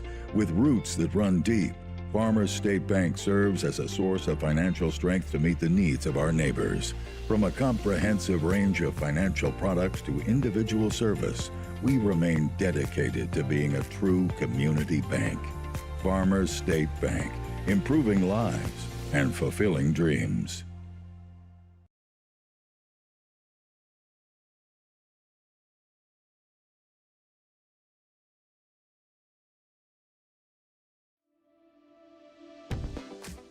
Welcome, everyone, to the Farmer State Bank Halftime Show. The show tonight features analysis by Colonel Matt Gregory, Borders Poultry Supply with their Up Close and Personal segment will bring us an interview with the Center High School drum majors. Then the Center High School Band will perform, brought to you by Bounds Insurance Agency. They also bring you the Center High School Chaparrals. Then we'll bring you the halftime scoreboard, brought to you by the Bowles Feed Blimp. And now, one of the most photographed men in the United States of America, your host, the Counselor, Stephen Shires. All right, folks, we get ready for the twirlers. I'm not sure what Chris Wallington said about me in the intro, but I don't know. It's scary. Yeah, there's no telling. It is scary. So we'll take a minute while we're not going to be able to listen to the music. We'll go ahead and get it on the chaparral so everybody, or on the twirler so everybody can watch. But we can go ahead and talk some about we'll kind of combine the analysis and while we're watching the twirlers. Like you said, Chris Walton was asking me about the A gap.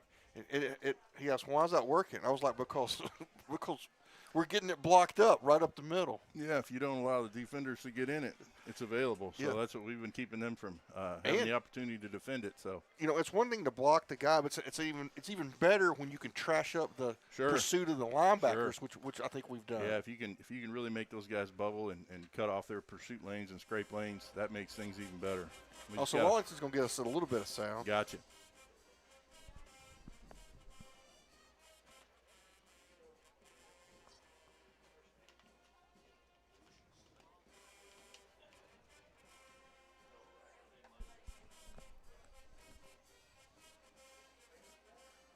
Of course, we can take a minute, talk about. Daingerfield as a blue blood program for sure. Throughout the history. I remember they were really good when I was in high school, and they were. And it's it's bigger. It seemed like they were bigger. It's in the water around here, Counselor. And it's evident tonight. There's some guys out there that they just play football, and it's pretty obvious. There's a few of them out there running around. So that like I said earlier, if we cover a couple kicks, this is a little different game. But you can cover the kick, but then you still got to tackle some of those guys. It's like trying to catch up to a water bug. So. That's right. All right. So now it's time for the Center High School Marching Band, and let's get the intro. Welcome back, folks. It's the Farmers Bank halftime show. And now it's time to enjoy the pride of Shelby County, the Center High School Marching Band, under the direction of Chris Smith.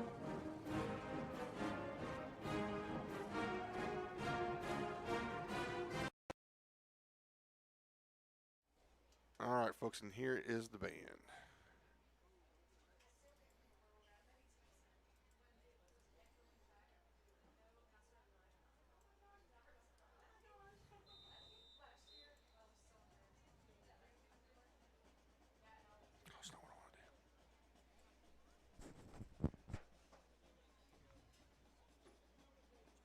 Yeah, remind me to tell you a Chris Smith story after the band here. We can go ahead and do that because it's going to take them a minute to get set up. Tell me about Chris Smith. Well, I think they're ready to start marching. Oh, okay. And now, presenting the pride of Shelby County, the award-winning Center High School Marching Band.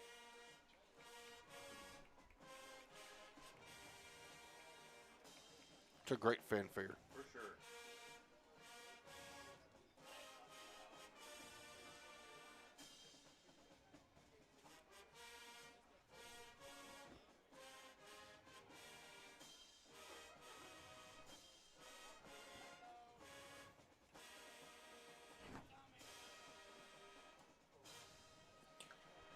See, on Mr. Wallington's that bottom, turn it all the way up all the way to the left.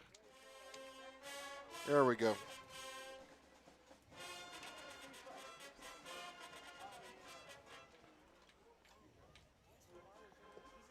And this is a difficult music to play while you're marching.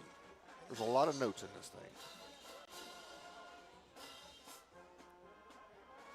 Band tonight brought to you by Bounds Insurance, bringing us the band and the chaparrals tonight.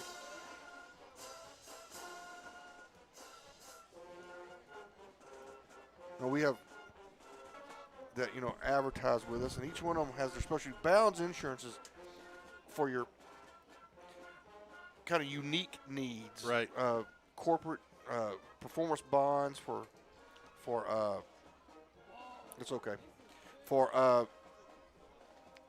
guardianships and estates and stuff like that. That's Buster's the go-to guy for that.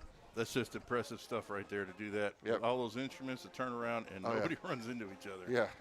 And they do it with high proficiency. Yep.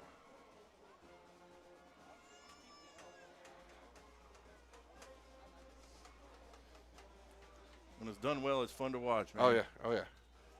Marching bands. When we were in school, I was in band as long as you could be. At some point, you had to make a choice, and we were going to be an honor student. You couldn't at the time. You couldn't be an honor student, a band student, and in athletics. Right. And so one had to go. Unfortunately, it was band, but we went to Gatlinburg, Tennessee, and they said that Doyce Grant was either crazy or a genius. They just they didn't know which one because they'd never seen this sort of thing. Right in there doing next. Yep.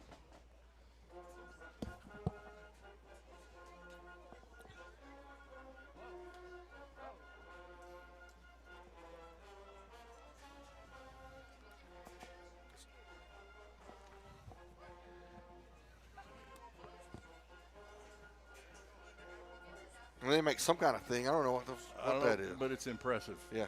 All those kids walking within inches of each other, knowing exactly what the person next to them, in front of them, behind them doing. Yeah. And they do it well. And I wonder, you drew this up on a graph paper. Yeah. And I don't know. I'm sure they got a computer program that does this now. There's something going on. But I'm 100% sure, Counselor, that I could not draw this up.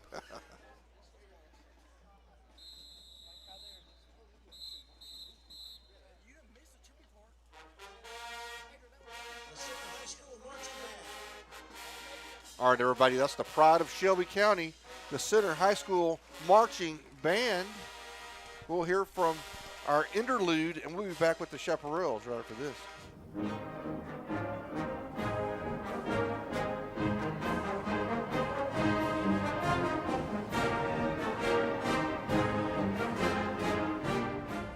I hope you enjoyed the performance of the Center High School Rough Rider Band. Now it's time for the Sweethearts of Shelby County, the Chaparrals.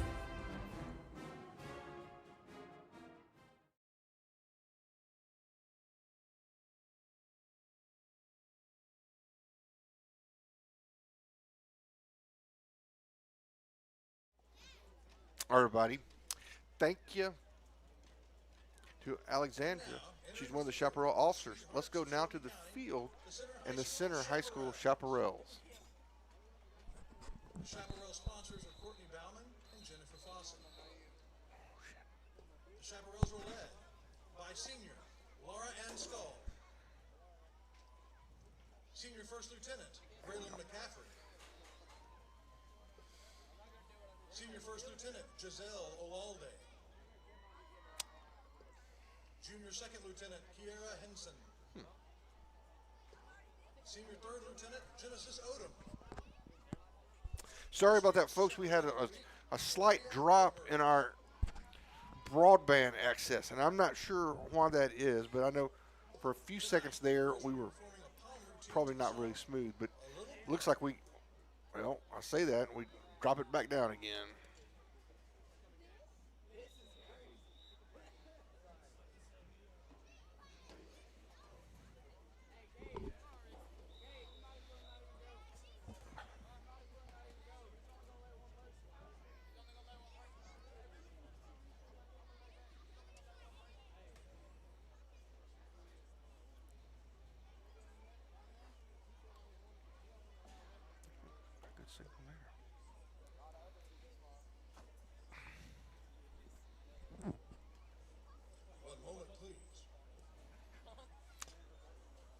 It's the time when the Chaparral music does not work. They will just start counting and doing their dance, and it happens. To see. It happens once a year.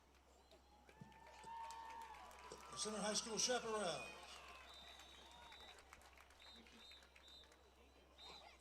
This concludes the halftime performances of the Center Rough Riders. On behalf of band director Chris Smith and his staff, and for Courtney Bauman and Welcome back, folks. It's the Farmers Bank halftime show. And now it's time to enjoy the pride of Shelby County, the Center High School marching band, under the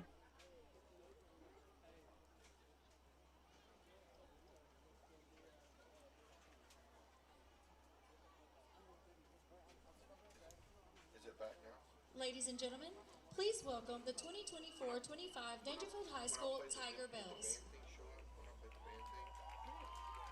The bells are under the direction of Ms. Shawn Freeman and choreography by Nikki Curtis. Imagine what it would be like to be your tire. That's not good, man. Watch where you're going. It ain't easy work, so you don't want to trust it to just any old tire.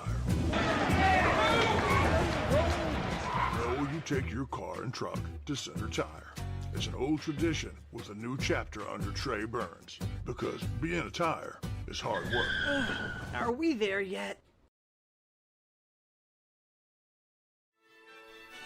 Father, for lunch today, I would like a salad. Father, for lunch, I'd like one of those American cheeseburgers. I'm a vegetarian. Cheeseburger. That's what I need. Ice cream. Oh, when everyone in your family thinks they're royalty, take them someplace where they could all get something good. Dairy Queen.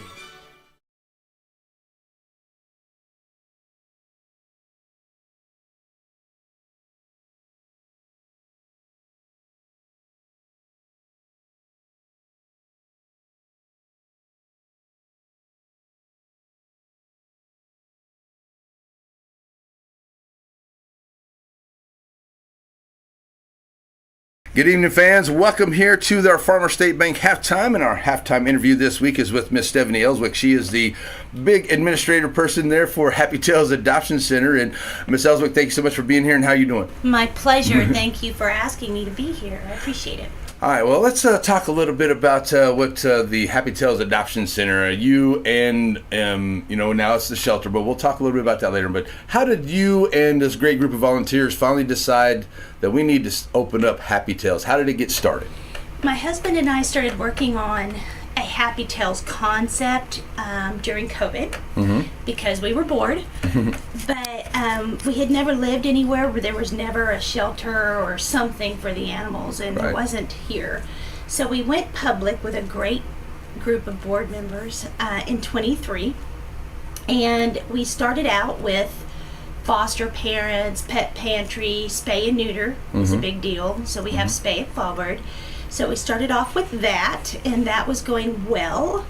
And then in July of this year, everything just kind of exploded in a good way, not in a bad way. We had already been talking with Dr. Hughes' family about the possibility of using his old clinic in the land. But it was a 5-year plan. It wasn't a 24-hour plan. So fortunately, all I had to do was call his son and say, this is what's happening. And he said, don't worry, just get him in there and do what you got to do. And as a result of a hard weekend with a lot of volunteers and just people from the community, we had a physical building by that Sunday night. I believe it was like the 19th or something of July.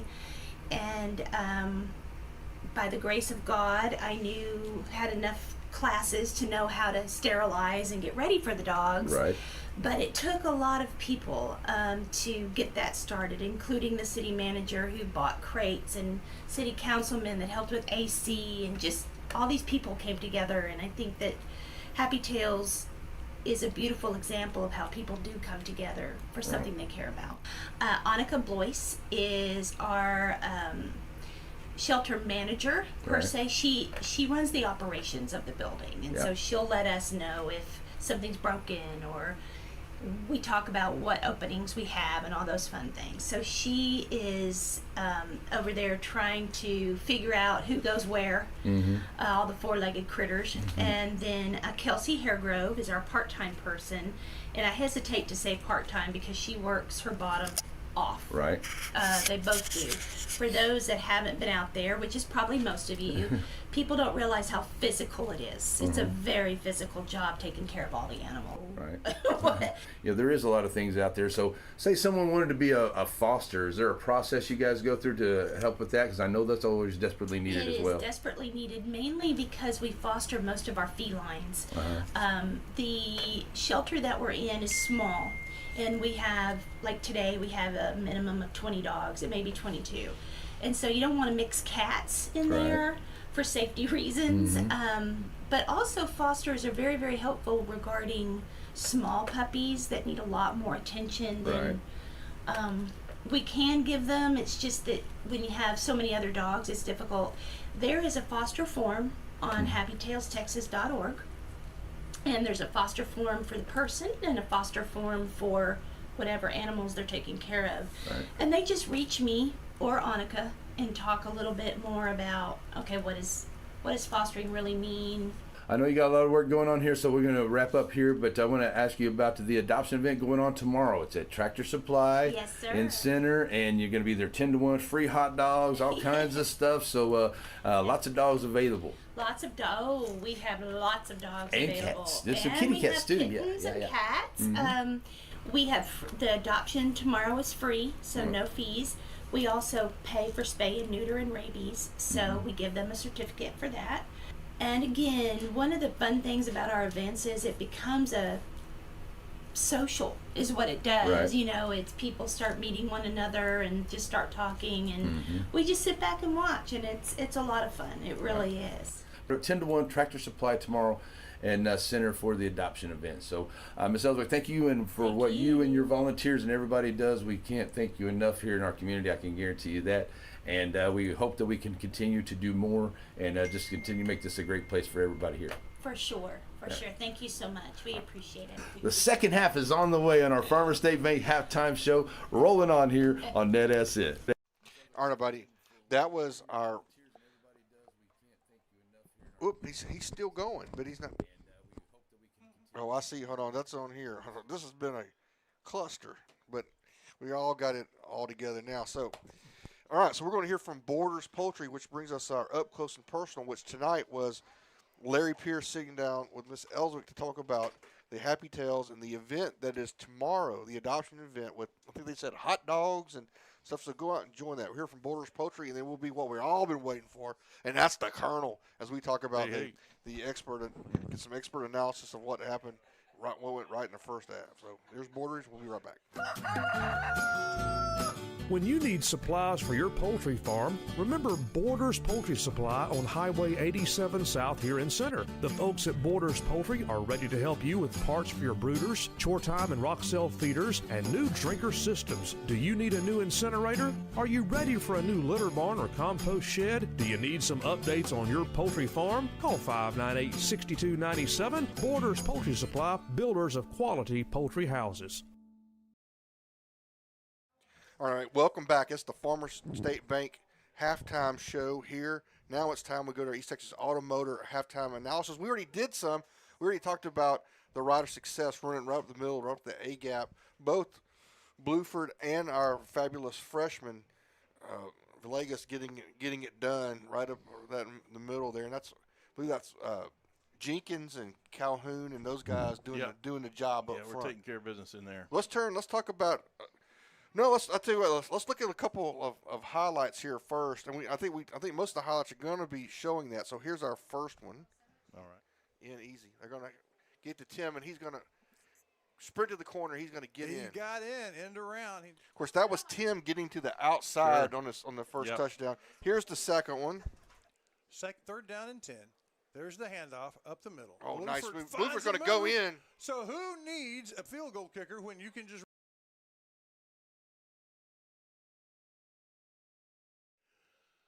hand off the middle. Oh, huge goal. That's going to be 6, baby. And that's a relatively easy 6. Shires, what's working? All right, so, folks, that's our 3 highlights here, 3 touchdowns. One, Tim Johnson, as he scampered to the outside, got in. The other 2 of those A-gap attacks where we just run it right up the middle. And the second one we get past the safety, and it was just 6. So we've already talked about that. Let's talk about defense. Sure. Because we've done really well tonight defensively. What have you seen out there, Colonel? Like it's kind of more what we've seen all year with our defense. They're playing real gap sound. They're rallying to the ball. They're defeating blocks. They're making plays happen. It's kind of fun to watch. Yeah, absolutely. Big time fun to watch. Kids are rallying to the ball. They're playing hard. I don't think it was till well into the second quarter that they got a first down. Yeah. I mean, it was 3 and out, 3 and out, 3 and out. Yep. Like I said, 2 kicks. We cover 2 kicks. We keep 2 kick returners in front of us, and this game has a totally different look to it. Yeah, and speaking of defense, the guy, he's kind of had an unsung all season, has done really well. But tonight, I think Jamarian Smith, number 14, has really done a good job up front. He does. He's a long body. He plays well with his hands. He plays hard and passionate. He gets off blocks, and once he gets one arm around you, the other comes, and there's nowhere else to go. Yeah. You're wrapped up with Ja. Yeah, that's right. So it's like an after-school special, wrapped up with Ja. Yeah, exactly. So we need to pick our Dairy Queen. We heard from Dairy Queen already, but we need to pick our Dairy Queen play of the half. I'm going to let you pick that, Colonel. You got one? Dairy Queen play of the half. Yeah. Man, I'm going to have to go with our second touchdown there. Yeah. That long shot down the middle of the field, right up through A-gap. That would kind of set the tone and really establish the way this game's going to look. Yeah. Another big play was that, again, we've missed on the big bombs. Right. But Tim did have a 41-yard catch and run. We got a lot of yak on that one. Sure. Tim's Tim is a different kind of player. And if he can get the ball in his hands, good things are going to happen. All right, folks, we're going to take a break. Thank you, Colonel. It's always great to have you up here. I got to give a shout-out to my niece, Logan Stilley. She's listening to us in Fort Worth, watching on YouTube. Oh, very good. So, hello, Logan. So, all right, we're going to come back. We're going to hear from Farmer State Bank and East Texas Automotor, and we'll come back with the Batters halftime scoreboard here. Riders are up 27-12 here in Daingerfield. Serving our communities for over a century, Farmers State Bank continues to meet the financial needs of East and Central Texas. With roots that run deep, Farmers State Bank serves as a source of financial strength to meet the needs of our neighbors. From a comprehensive range of financial products to individual service, we remain dedicated to being a true community bank.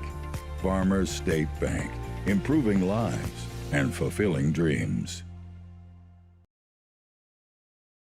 All right, folks, welcome back again. This is the Farmer State Bank halftime show. We've got 3.5 minutes to go. The players are coming back out, but now it's time to go up to the Bowles Feed Blimp for our batter scoreboard with the halftime. Captain Lee Porterfield. Captain, are you there? What's a couple are kind of impressive Yes, sir. We're here. We're keeping an eye on East Texas for you. Thank you. We have some scores for Center's District. Carthage 14, Chapel Hill 7. All right. Brownsboro 0, Caddo Mills 21. Okay. Bullard 9, Texarkana Liberty Ilo 7. Athens 7, Jacksonville 0. Ooh, that's a surprise. Interestingly, next week, Madisonville 14, Columbus 45. Wow. That's a surprise, Lee. Down there. Yeah. Well, Columbus is really good a lot, so it's not a surprise. Well, thank you very much from the Bowles Feed Blimp. We'll hear from you third quarter. You're welcome. How about that, Lee Porter? Oh, she's awesome. Yep, I'm proud of that. So we have something else brand new. Is this right? That's right. Make a debut right here in the last 2 minutes of the halftime. We're going to make a debut. We're going to find out. We got Larry Pierce is in St. August, or is in West Sabine down in Pineland, where the Wolves are taking on. Did we get I don't know if we got a score on that or not, but here we go. We got a couple of clips from that game. We're going to hear from, come on, ref, Larry Pierce. There's a DeAdrian Renfro for the big score there for the Wolves. 34-yard touchdown pass. Touchdown for the Wolves.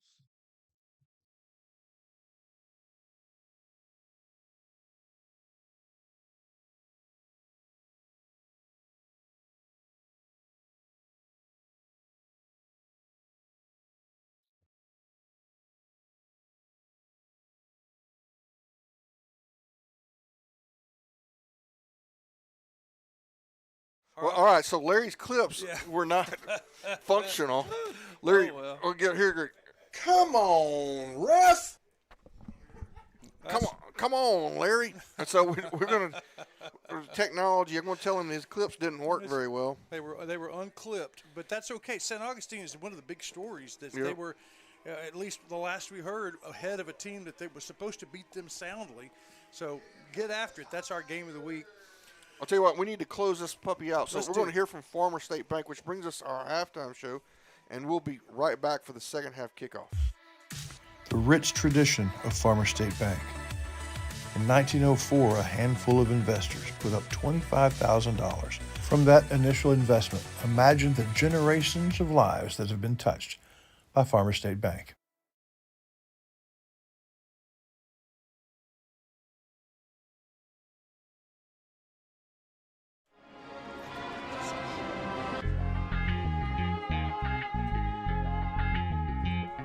All right then, the halftime celebration is over. Now it's time for the second half of Rough Rider football. And now, let's take you to the counselor, Stephen Shires.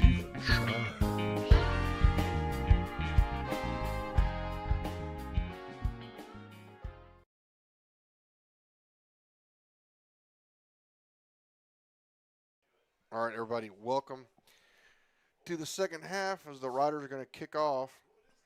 Yeah, Daingerfield will get the ball first. What are the Ray Jones keys to the second half, Mr. Shire? Obviously, need to like the Colonel said, we need to cover kicks. Otherwise, this will be a 27-0 ball game, I think. Yeah, on offensive defense, been pretty dominant. The special teams has given Daingerfield a couple of chances. No, but they're still within striking distance, so we need to come out and try to put this game away here in the third quarter. And there's the kickoff. It's going to be deep. Going to take it up to 25, and they're going to cut it. Now they're going to try to get outside. We'll see if we got coverage out there. And that is, the ball is fumbled, but they're going to say it's down. Okay. But another big play on special teams. It's not going to be a score, but yeah, I don't know. We got to do something about that because even if you just kick the ball out of bounds, you're going to get it to them with better field position. I remember talking to him after the two scrimmages and said, we didn't do well on special teams. I'm glad to know that so that we can work on it. But here in week 4, it's still an issue. So the mighty Daingerfield Tigers with state championship banners and the word, Daingerfield, home of the state champion Tigers at the city limits, proud franchise, looking for their first win, starting the half. Quarterback takes it. Quarterback hands it off. Running back trying to get around the left-hand side. Does enough for 4 yards. Good tackle when he is tackled. But they're going to give him 5. By Cody Atkinson. Remember last year when we played Daingerfield, different team, but they were up 21-0 at halftime, and it looked dire. And then, we came back out and dominated the second half, won 28-21. So Daingerfield looking to have history repeat itself, just reverse. And a lot of the skill players from that team are still there, but different scheme, different coaching staff, but still 2nd down and 5 from just across midfield. Quarterback takes it. Quarterback hands it off. No place to go. Looking to get around, bouncing around the outside. Can't do it. Rough Rider pursuit, just too much. Probably going to be a slight loss. Wow. Riders have that balled up inside the. Again, athleticism of number 1 for Daingerfield. Chase Johnson. Johnson gets it outside, but the Riders able to drag him down. You're right. That's going to be a loss of a yard or 2. Big 3rd down and 6. You would think if they get part of it, they may make this a 4-down territory. So big down really for both teams. Right from directly midfield. High snap, but the quarterback comes down with it. Throws it over to the right. It's complete. Short pass. Good breakaway. Looked like they were going to stop him for about a 3-yard gain. Broke a tackle, fell forward, and it's going to be, about a 4-yard gain. 4th down and 2. Do you go for this if you're Daingerfield? I don't know. It's an interesting decision. It looks like it's not much. It looks like they're going to go for it. I would think seriously about punting. Yeah, because they've gone for 2 goal line conversions that were about 2 yards. They didn't make either one. So big 4th down play. All of those 4th down plays are big. Snap. Rolling left. The quarterback decides to keep it, makes a good decision. The option play. Yeah, the option. He keeps it instead of pitches it, and it was the right decision. Good for not only a 1st down, but about 7-8 yards. 1st down and 10, ball on the 36-yard line. Good call. Instead of testing the middle, which wasn't working, get the defense thinking a little bit, and you earn a step. Right, and obviously their quarterback is one of their best athletes. You get him the ball. So, Daingerfield is not out of this game, and a touchdown here puts them right back square in the middle of this thing. Mm-hmm. Rider defense, if it will stiffen up here and make a stop, they're going to. Oh, he's got his man. Nice catch by number 16. Wow, that was a hard catch. He was diving for it, fingertip.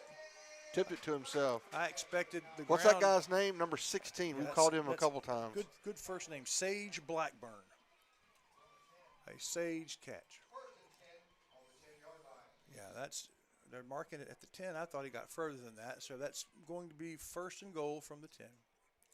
Absolute worst pace you can have it. You want to be just outside the 10. Right.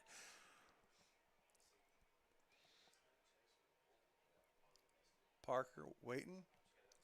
Decides to hand it off, and the Rough Riders were ready. And I think there was really no good decision. I think they would have been on top. They had that eaten up either way. Both options.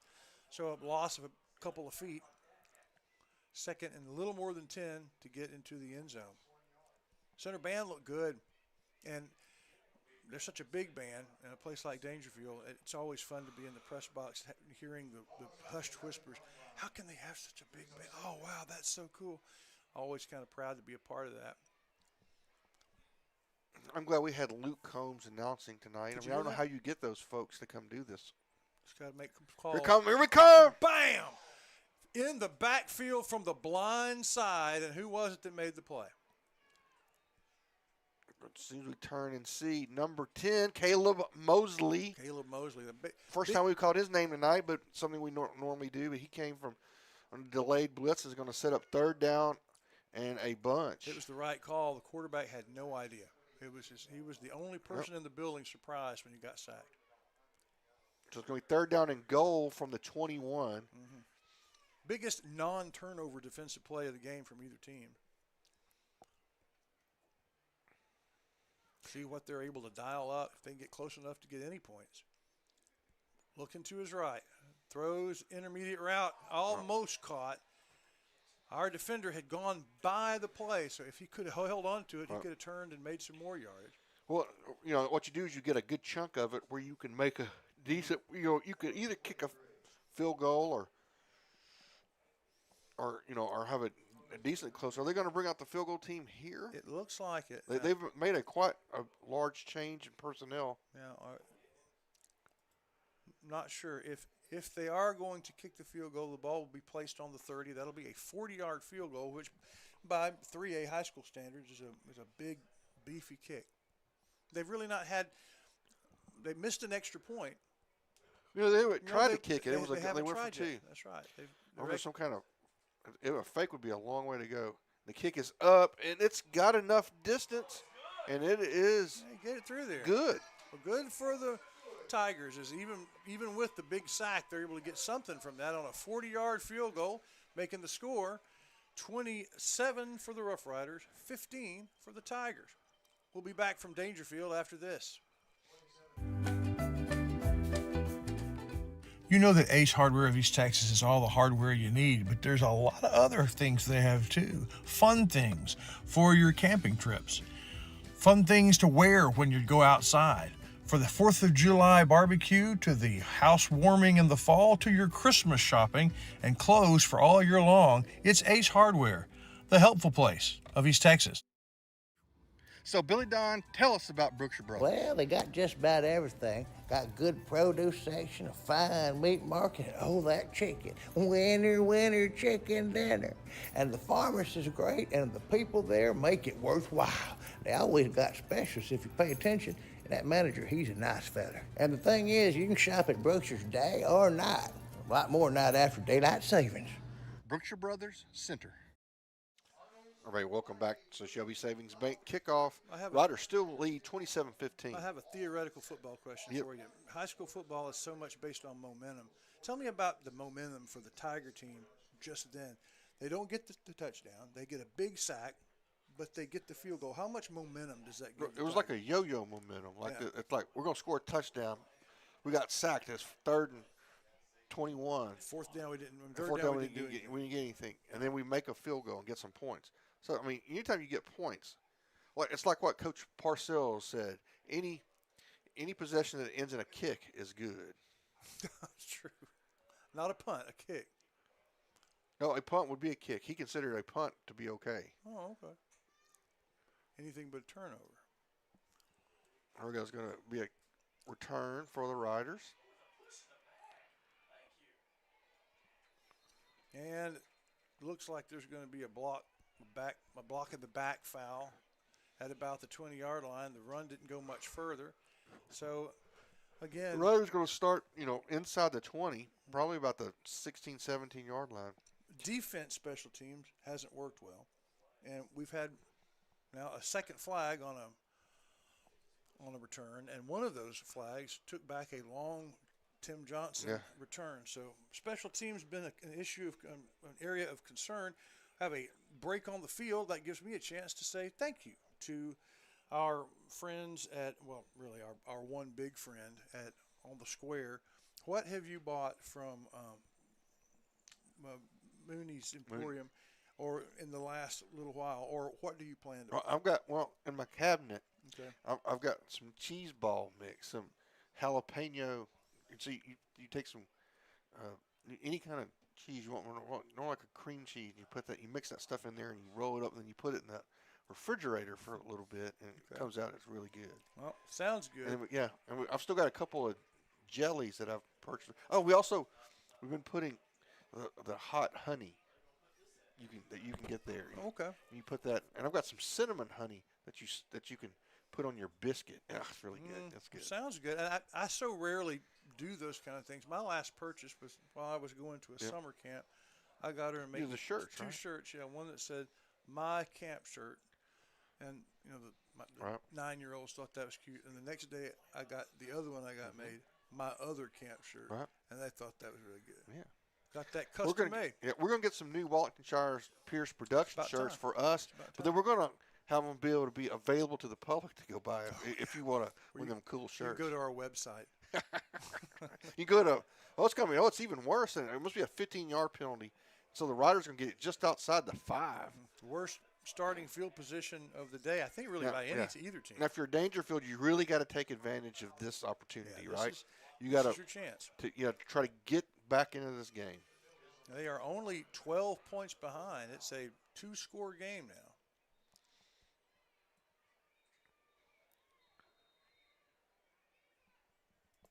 And so there's the snap, fake, pass out into about the flat, close to the first down yardage.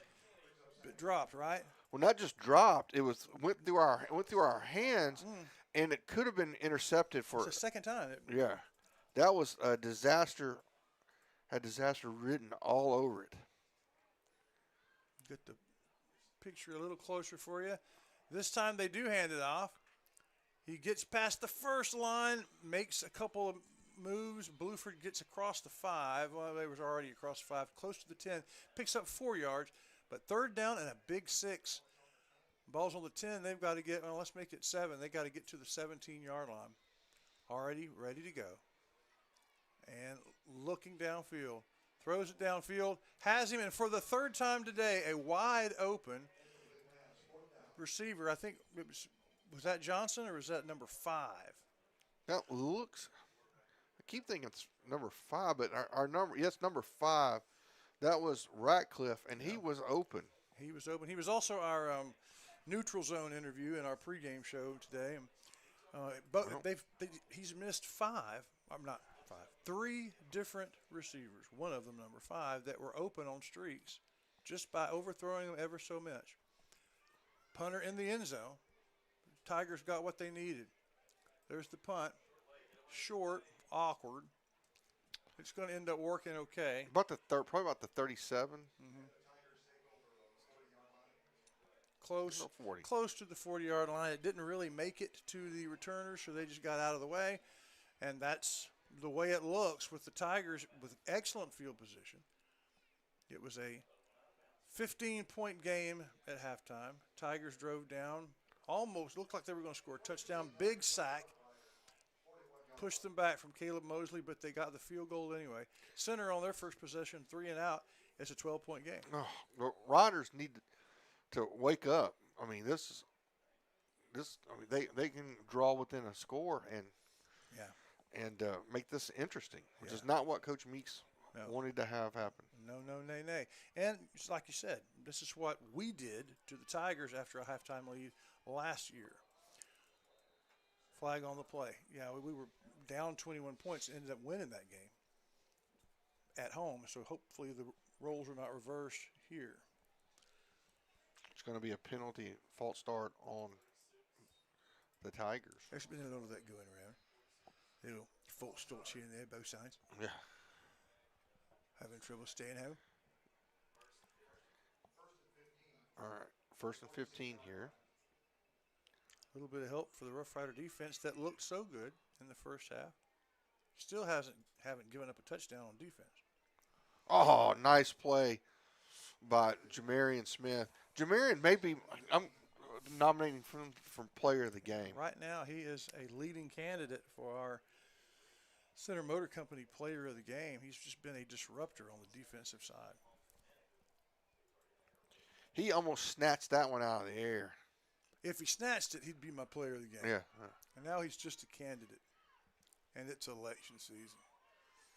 2nd down and 15 after the incomplete pass, the near interception. Parker, the quarterback for the Tigers, has a man right next to him. High snap. He gets it. Oh, boy, it messes up the rhythm on the handoff, and the Rough Riders are in the backfield. Caleb Mosley. That's 2 plays in a row for Caleb. A big sack and a big tackle for a loss. My goodness. That feels good. It's 3rd and at least close to 20. They got to get to the 32-yard line. The ball is placed across the 50 on the 45. Caleb said, "Hey, Atkinson, I can hit people too." Watch this. Watch this. Well, now Daingerfield with an unenviable position. Quarterback looking downfield. Oh, Jamarian misses him. Made a good move. And he still calls the play, but Jamarian almost took his head off. That's the one thing about being 6'8". People can duck under you, which is exactly what happened. Where did he throw the ball? Just about the line of scrimmage. Okay, maybe a little. He was just getting rid of that one, and so the defense again holds. They held the last time, even though they gave up the 3 points. They gave up the one big play that got them down there, the 4th down play. So there's a punt. We need to get away from that. We don't see it, and that's going to just kind of take a medium bounce. And with that, folks, the Riders are going to take over. We'll take a quick break. When we come back, the Riders will have their 2nd possession of the quarter with 5.5 minutes left to go. They're still up 27-15.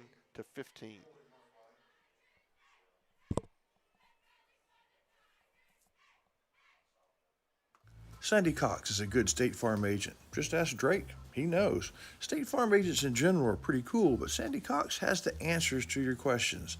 Like, what's best for me, for my kids, for my business, for my farm? For all of us in Shelby County, those questions can be answered at Sandy Cox State Farm. All right, they're out quickly. We're going to throw it out to Tim. Tim's going to make a couple spin moves. He's going to get about 8. Fake up the middle, hitch out to Tim. A good, easy, quick 8 yards. Center looking for its first down of the 3rd quarter.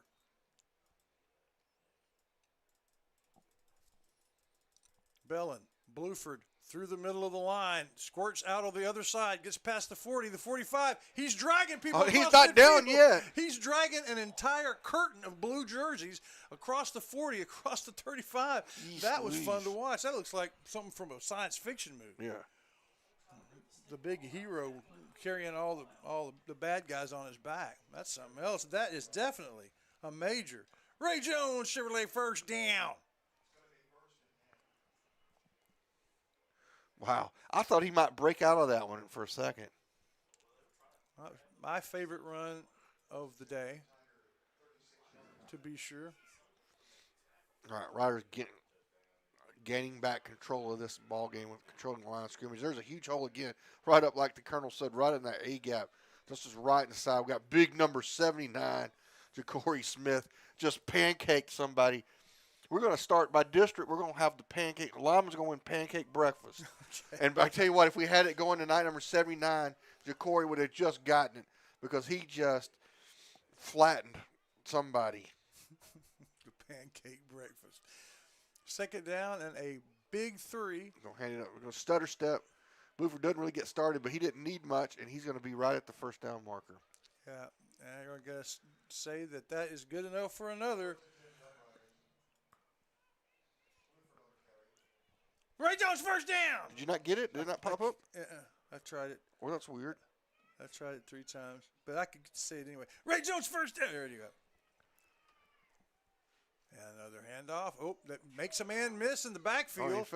Gets back to the line of scrimmage. Could have been tragic. Instead, a 4-yard gain. Going to gain some. Number 11, is that number 11 for number 13 for Daingerfield? Who was 13? Big Bryson Lee. So Bryson Lee comes in, almost gets a tackle for loss, but he ended up disturbing the balance of our runner, and so he gets the tackle, but instead of a 2-yard loss, it's a 3-yard gain. Rough Riders slowing it down, making sure they get the right call here on this second down. Close to the red zone. It's the handoff. It's the A gap. It's tackled pretty quickly by a defensive lineman who shed the block.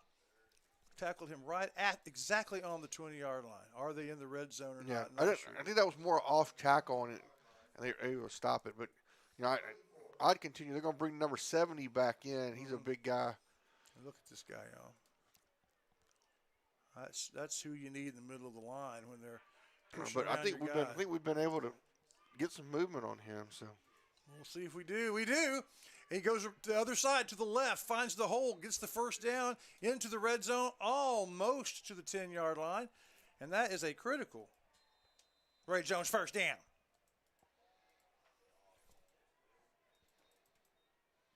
Snap, handoff, right up the middle again.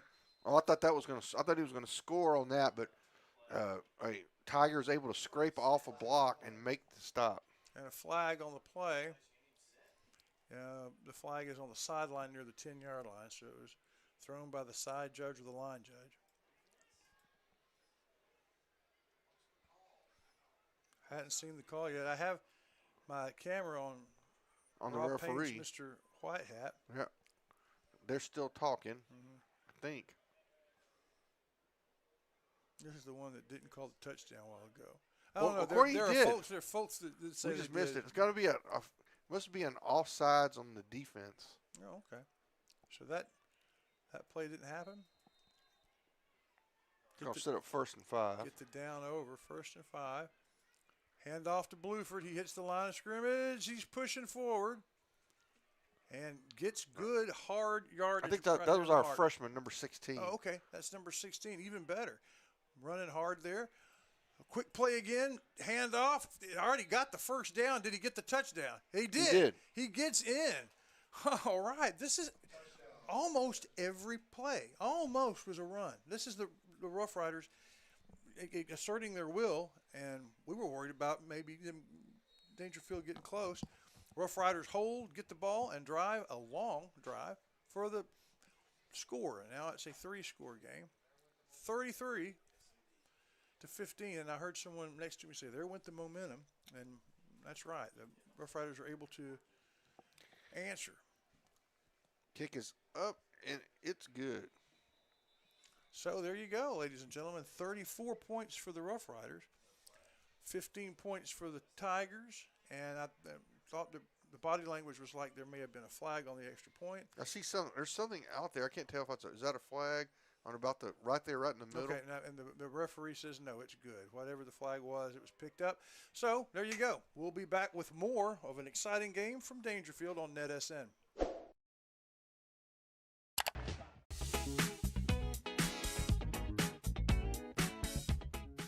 You're watching the Center Rough Riders versus the Daingerfield Tigers. Live from Daingerfield Tiger Stadium.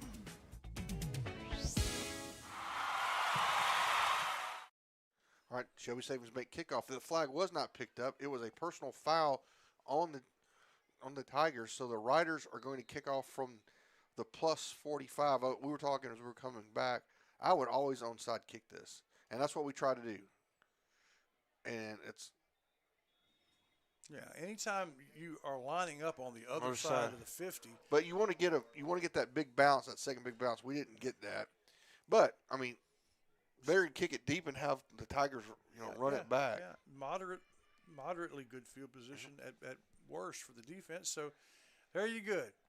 It's that drive was impressive, Mr. Shires. It was the kind of thing. Week 1 and week 2, it's been disappointing that they've missed the 3 big plays. This has been a game that's kind of missing the big play pass that we've come to kind of count on. There's a timeout on the field. See, if I had a choice between running the ball like that down the field or the big pass play, I choose the running every time. Me too. Absolutely. It's much more dependable and morale crushing. It's much more exciting to me. All right, they're going to run a swing pass, and they just can't execute it. Again, that's something that if you're a Daingerfield Tiger, hopefully by district, which or in the district, you will have figured out how to make that play execute properly. Yeah. But I don't know that it's a great play to run against our defense because we are so quick. As you have a chance, talk about our defensive line, how what their strength is their speed.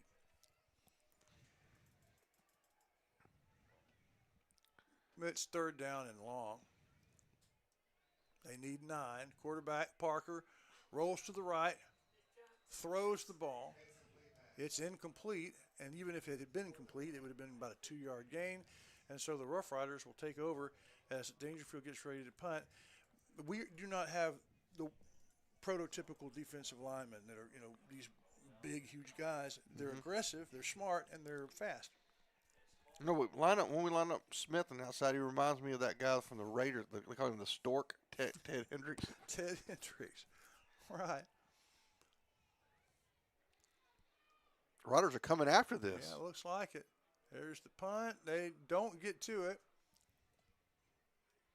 Punt makes it to Timothy Johnson, who fair catches it. So a good punt from Daingerfield. Let's hear from one of our game sponsors. That's going to be Joe's Car Spa. Hey, y'all got a dirty truck? Well, then take it to Joe's Car Spa for a spa day. At Joe's, they make them shine. And they're standing by to work with the community.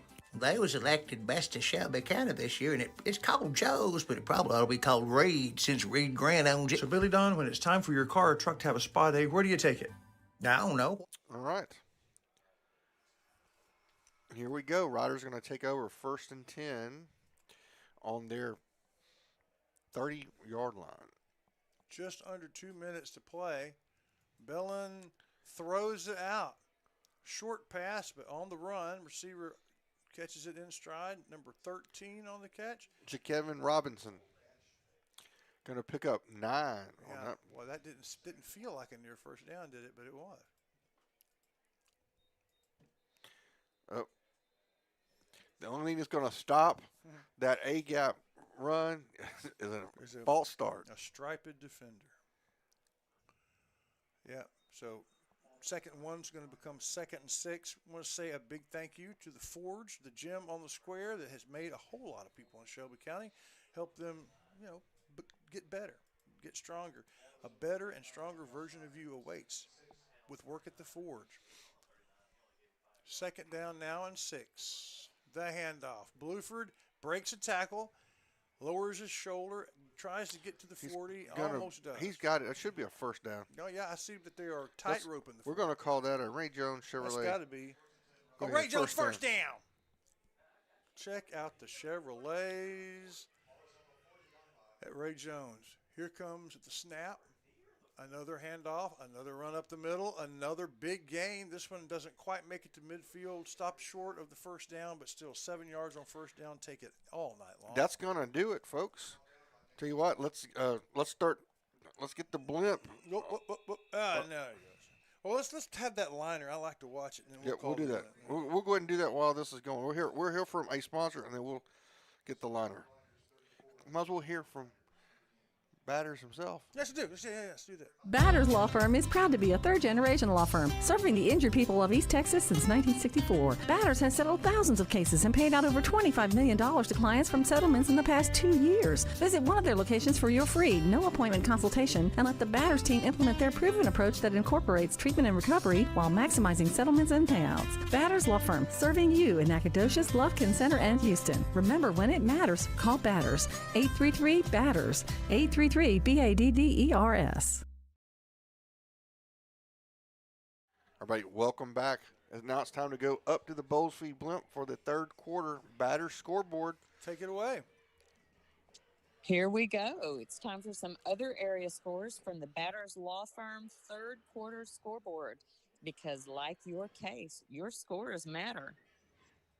In the county games, we have Joaquin 12, Grand Saline 37. Okay. Larry Pierce's game of the week, West Sabine 18, St. Augustine 21. Shelbyville 29, Mount Enterprise 28. Got a close one going there. Oh, wow. Last, we saw Garrison 0, Lovelady 7. Okay. Carthage 31, Chapel Hill 7. That one's big. Oh, wow. And then the mayhem in Madisonville continues. Madisonville 21, Columbus 41. Oh, wow. And that's the Batters Law Firm scoreboard. Remember, if your legal issue matters, then in East Texas, it's got to be Batters. The Batters Law Firm is just a call away. Now, they're in Daingerfield. Your third quarter score is Central 34, Daingerfield 15. We'll talk to you guys again after the game. Take it away. Boy, Bellin breaks a tackle in the backfield. He wanted to pass, couldn't. Brought it down, made a couple of really good moves, positive yardage, and it's going to be third down now and about 6 for the Rough Riders with the ball on the 38, needing to get to about the 31 here as the fourth quarter starts. Appreciate the Porterfields and that beautiful Bowlesfield Blimp. And there's a lot of games I'd love to talk about. Some of those scores were interesting, but on the field, big play here. Handoff. Oh, they stop it this time. Yeah, boy, they were waiting for him at the kissing booth on that one and didn't get anywhere. I said it was third down on that play. That was second. But now it's third down and a big, a fat 7 or a short 8, however you want to see it. And I think the Rough Riders are in 4-down territory if they gain some here. Yep. We'll see what happens. Whoop. Now that should be on the defense. That should be on 50. Right. 50, earlier in the second play of the game, he came barreling at one of the offensive linemen. Offensive lineman moved.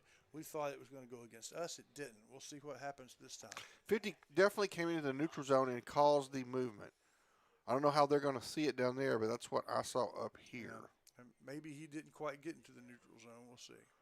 He did. Okay. That's just like the counselor called it right there. And that penalty. I think that was correct. A couple of those I've wondered about, but that one I believe was accurate. And that's a tough call for the Tigers, but it sure helps the Rough Riders cause. And the handoff. And he plunges into the line. They're really working to stop that. I'm telling you what, Bellin, we're going to move the change on there. It's going to be fourth down. I think it's going to be fourth down and about 1. He needed 2 after the penalty. He got about half of it, is what it looked like. I'll tell you what, if we fake that and Bellin pulls it out of his belly and comes around the outside, he'll be able to moon dance into the end zone. We'll see. It's been a good game for Bellin. because he's made no mistakes. He's done his job. He has not been brilliant with the passing, but he hadn't had to be because the running game has been so dominant. Another good game for Blueford, but really another great game for the offensive line. Yes. Two different running backs had made hay on those plays. The Rough Riders call timeout, and now that it is the fourth quarter, do we need to go to timeout, or can we keep it here? Now let's take a quick timeout. We'll be right back. Imagine what it would be like to be your tire. That's not good, man. Watch where you're going. It ain't easy work, so you don't want to trust it to just any old tire. No, you take your car and truck to Center Tire. It's an old tradition with a new chapter under Trey Burns, because being a tire is hard work. Are we there? Portercool. Peak cooling. Intelligent control. Right, welcome back. It's going to be fourth down and a long one. Call maybe it for us, Counselor. Ryder's going to trying to draw all sides. Going to clap. There's the handoff. We're just going to go right to Blueford. There's no reason Why would you stop? to dance with any other girl but the one that brung you. Not a big, huge game, but all you needed was a yard. That's enough. So, well done as they get another. Important Ray Jones first down. This one on 4th and 1. Excuse me. Ball just over the 30. Bellin. Fake it. Going to get it A out. little hitch pass, but it's a little high. And just, again. Should have been handled. That was back out to number 12, Barnes, and he's just unable to bring it in. He was really wanting to get upfield before he had a chance. So 9:31 to go here in the ball game. Again, you want to control the line of scrimmage. You want to march the field. You want to march the ball down, take 3 or 4 minutes off the clock, and go up 41-15. That's the goal here. That would be good. Already with a decent lead, real close to commanding lead as we go into the fourth quarter. Another score would be commanding. On second down, the handoff up the middle. Moving to the left, has some room, outruns one, outstretched arm, gets to the 20-yard line, to 25. Nice tackle by number 5 for the Tigers. Who was that? Chris Wellington? There was a good play by Kenny Mosley. Yeah, Mosley on the play. Turns out, the Riders get about 8 on that, but Mosley keeps the Riders from getting a first down. Probably not Mosley. They would have gotten 6 points. So third down and short here for the Riders. Again, they're taking the play clock down. We did talk to Coach Meeks during the Coach Rick Meeks show that we do have the capacity to huddle. There's the. They were ready for that. You gotta shut that down, because that's the knife wound that we keep exposing. So now it's fourth down. Fourth and about 4. Yeah. Like I said, we need to run that same play, except Bella needs to pull it, and then again he can go to the outside. They are crashing everybody down in. That's right. It is a 19-point lead now, right? 34-15, is that it? Yes, 34-15. Could go for the field goal, decided not to. And on 4th and 4, takes it looking downfield. Throws the ball. That's easy. That's a touchdown. Sloppy camera work. Had no idea what happened. So sorry, everybody. Oh, but even if I'd gotten it, we wouldn't have seen it. We would have seen. Well, we're going to see what you got on the replay. Nothing. It was nothing. It was caught in the corner, and that's the only spot on the field I don't have a shot of from this press box. So tell us what happened. Oh, it was just a corner route to Tim Johnson for 6. Let's see here. I'm going to look at it and see if it's. Yeah, there's just not much there. Oh, you kind of got the tail end of it. The tail end of it. You could tell he was running in. So after the touchdown to get 40 points, here's the extra point. It's up, and it's good. So it's 41 points for the Rough Riders as they're laying it on the Daingerfield Tigers. 41-15 here in the early fourth quarter. As we go away, we'll capture what we can of it. Yeah. So there's the drop back, and then there's. You can see him catch it right in the corner of your screen, right there. There you go. All right, the lopsided camera. What about Center Glass? They got this. You get a problem with your glass, call Center Glass. At Hope Community Medicine, they believe that more than medicine is needed when providing quality care for their patients. With locations throughout East Texas, the vision is to give hope to those who seek a better life by caring for their body, mind, and soul, and not about their ability to pay. Through the network of staff and locations, Hope seeks to be primary provider of medical, dental, and behavioral health. Because the difference that Hope makes is the difference between night and day. Hope Community Health. All right, here we go for the Shelby Savings Bank kickoff. I will get everybody. Don't panic. I'll get the score fixed on the scoreboard, and there's a kickoff. They're gonna run it back. This time the Riders get over and throw him down, and that is Atkinson. Probably going to be a horse collar tackle on Atkinson. Whatever it takes for the special teams defense to not work well. We get in and we make the play, but we may have made the play illegally. So I have people to thank that we, in our crowded halftime and in pregame, we didn't get a chance to say thank you to the folks that make halftime happen every week. Borders Poultry Supply, of course, and Elite Hair Design, Bounds Insurance. They bring us the band and the chaparrals. East Texas Auto Motor and brings us the Colonel. And, of course, Borders Poultry Supply, I said, and Farmer State Bank, our title sponsor of halftime. Really, really appreciate them. Really good thing on that Larry did with Happy Tales. We've got a couple. Suzanne Whitney was the first set. We've gotten several texts. What a nice tribute and I haven't heard it yet, so because it didn't get produced until this afternoon when we were on the road. And I could see it, but I couldn't hear it. So thank you for that, Susan, and thank you, Happy Tales and Larry Pierce. So appreciate our sponsors. All right, so here we go. Daingerfield's going to take over after the 15-yard penalty, and they're going to try to throw it. Intercepted by the Rough Riders. Who was that? Who was that made the play? Not really. Number sure. 8 for the Riders. Who's that? Robinson. Okay. And no flags on the play. Well, there's a official huddle.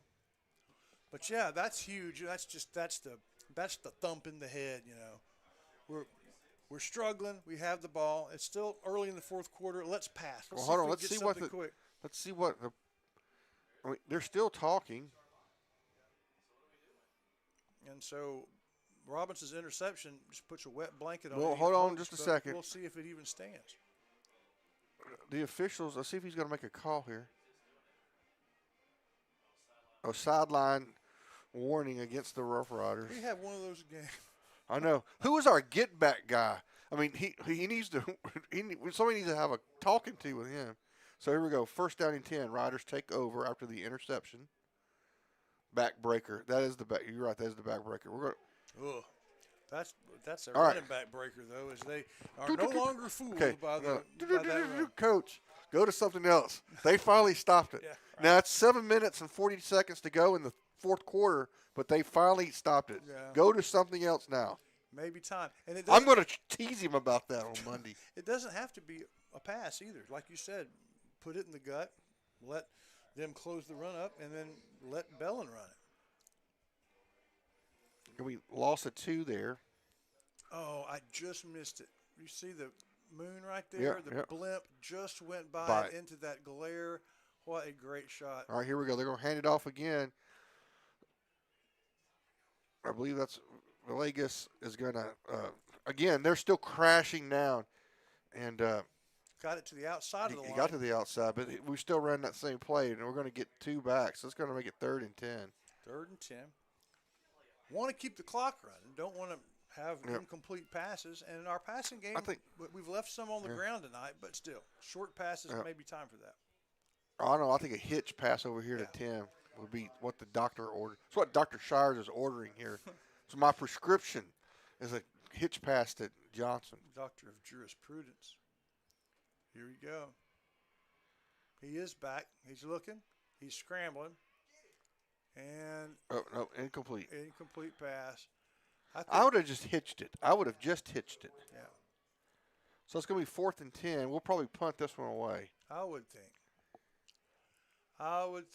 Time to get the punter out and make it doesn't even have to be a big punt to get the ball down close to the 20 or beyond it. What's the time left? We got 6 minutes and 22 seconds. Half of a quarter, and a pretty commanding lead of 41-15. Punt's good. That's good. That's exactly what we want to do. That's a coffin corner kick right there. It's going to be out at about not quite the coffin corner, at the 6. Yeah, you take the 6 every time, giving the Tigers 94 yards to try to get a little bit back in the game. So coming up in 6 minutes and 11 seconds is the Aurora Concepts halftime show. Yes. We will pick the Dairy Queen play of the game. We will decide our Center Motor Company player of the game. Talk to Coach. Talk to the cheerleader of the night. So a lot of stuff going on. You're going to head down and do that. Yep. And we'll also find something to smile about. Yeah. It's a big show. I already know something to smile about. What we need to do is player of the game is going to be interesting, because I think you should, an honorable mention, you need to talk to somebody on the offensive line again. Yeah. It's just too much. But I just think Josh Smith. Okay. I mean, 79? 14. 14. Oh, okay. And how about 79? We could. So they're going to run this. This is a dangerous play for them to run against us. They're going to get away with it and get out of bounds. Oh, Cody is going to be. Cody may end up getting thrown out of the game. That's the second time that he's had a tackling violation in the horse collar. Explain to folks that may not know what's the horse collar. Well, the horse collar is when you grab the inside of the neck jersey and the pad and sling somebody down. I think he's saying, I didn't do that. I just slung him down with a regular jersey, but there's going to be a penalty.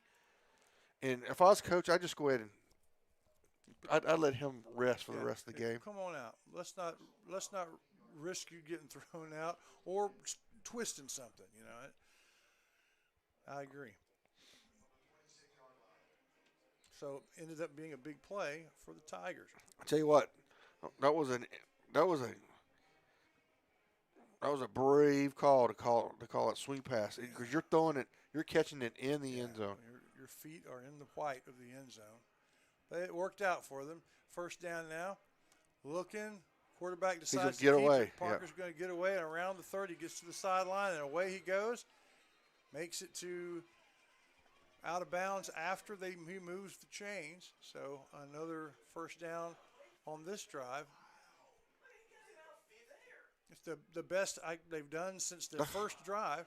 They're saying they went out of bounds up to 40. Oh, wow. That's what the folks next door were upset about. Well, here we go for the Daingerfield fans watching. Come on, ref. Yeah, come on, ref. I thought you were going to show it again. See if we could get it over. No, you get a come on, ref. Actually, I don't know if he got away to the 50, but I sure thought he got another probably 6 or 7 yards. But they probably saw something down there we didn't. Throws it. Open. Receiver was open, and I dropped it. I mean, he found it right in the middle of where he had to go, in a soft spot in the coverage.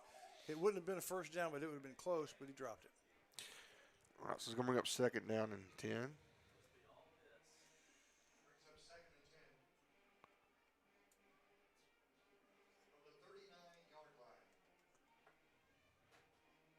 I've enjoyed when I've been able to hear their press box announcer. He's kind of old school. Yeah. More of a stately voice. Yes. Here comes the snap. Here comes the Riders. They're going to throw it. And he looked like he was going to run. Then suddenly he saw someone open. No, he was running for his life, Wallington. Yeah. I mean, there was about 5 white jerseys that were in hot pursuit. But he had his receiver in the middle of the field. Dangerous throwing behind you, but he was there. He was open. Just didn't quite make the connection. So watch this now. Third down and 10. They have to get just almost to midfield for the first down. Looking at getting close to 5 minutes to go. They've been efficient with their time on this, with out of bounds, incompletes. Riders are pinning their ears back. And they got him. He escaped trouble and then got in more trouble. There's a fumble. There's a fumble. Riders got it. Oh, wow. Talk about the back break. Not only did they get the sack, which was about a 10 or 15-yard loss, the ball comes out. Rough Riders pounce on it. Let's see what they're talking about. I think that was Jamarian Smith and Easton Wolf in on the play there. If the play stands, sack, strip, recovery. the trifecta for the defensive pressure. See what the officials are talking about it. Very busy officiating staff tonight. So here we go.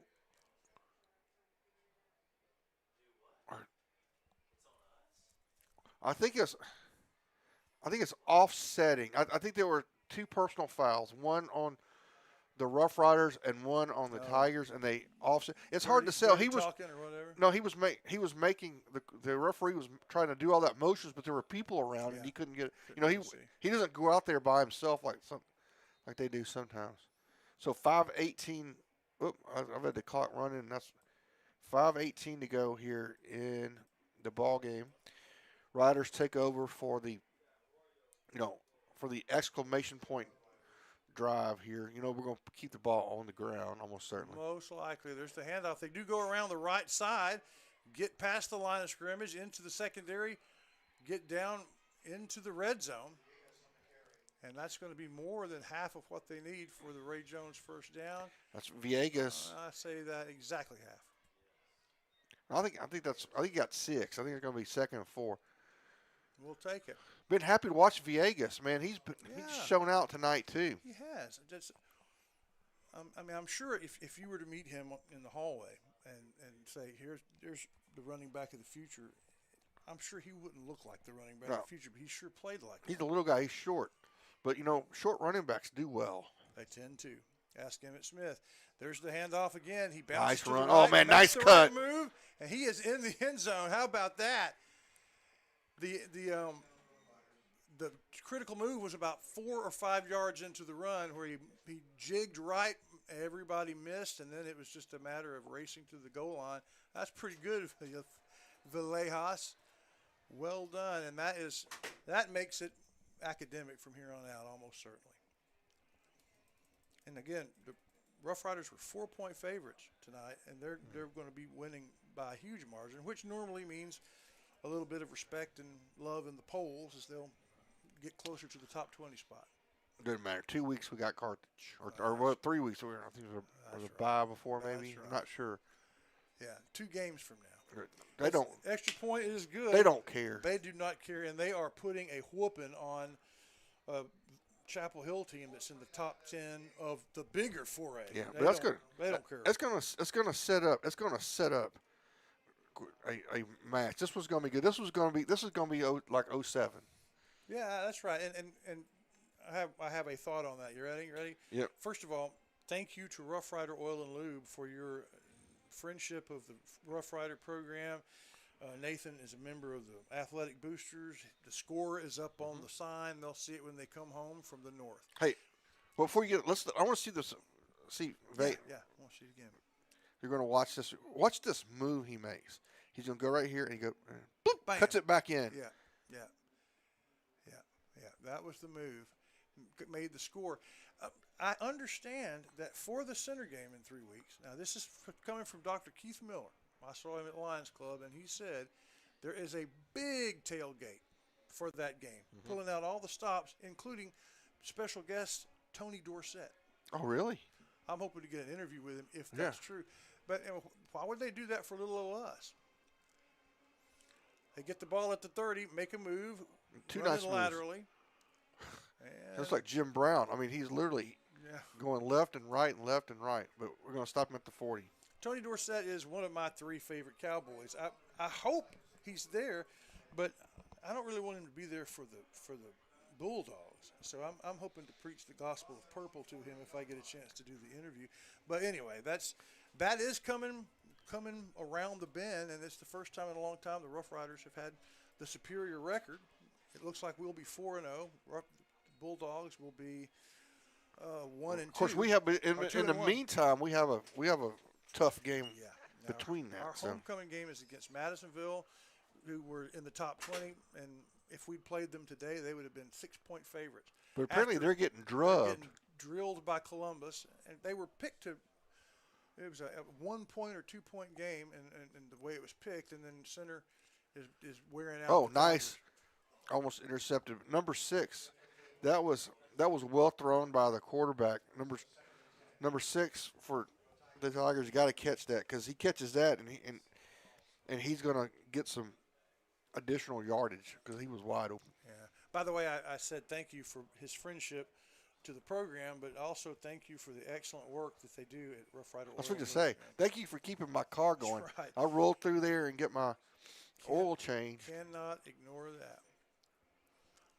On second down, as the game winds down, Parker, the quarterback, with the ball, looking downfield, holding it, moving, throws middle of the field at about the 45-yard line, had a guy open, nominally open, makes the diving attempt, misses it.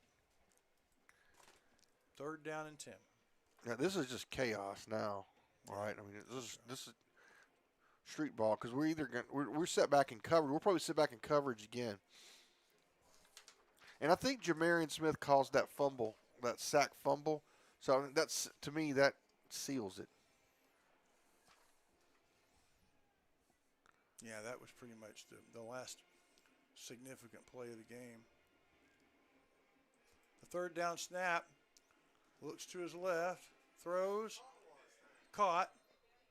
First down. That's a first down just right at the marker at midfield and out of bounds, stopping the clock.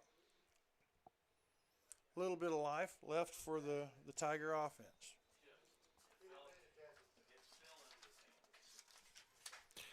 All right, so clock is running. Not enough room on my desk for everything I need to do. Sorry about that. It's a little, yeah, the area up here is a little thin. Mm-hmm. All right. Riders bring a little bit of pressure. They're going to throw it out in the flat. Oh! Trying to make a move with the ball before he caught it. Yeah. There's been a lot of that happening. It's just they haven't been crisp with the basics of this type of offense, you know. Mm-hmm.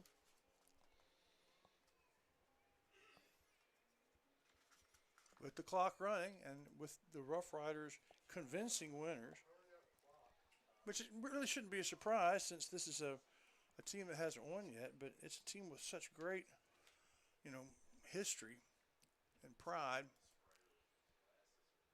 Oh, goodness, here we come. Mosley. No, it's not Mosley. That's what's number. Whoever it is. Is that 30? Quinny Simmons. It is. Quinny Simmons, number 30, was trying to, just couldn't quite get his hands on the quarterback, but he tried. Yeah. But he harassed him all the way down the field. Thank you to our game sponsors, McAdams Propane, Sandy Cox State Farm, and Center Tire. We appreciate all of those fall sponsors that bring us this football season. 4-0 Rough Riders, it looks like. Pass right down the middle, caught, good for a first down at the 35, makes a good move, and breaks tackles. Going to go all the way.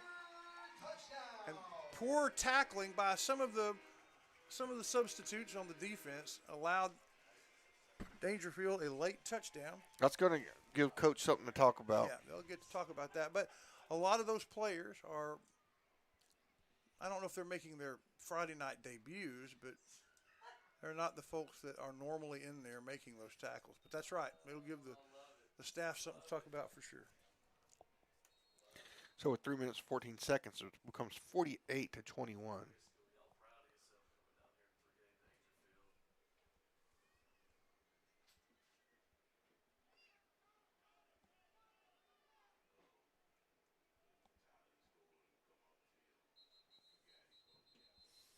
And stoppage play.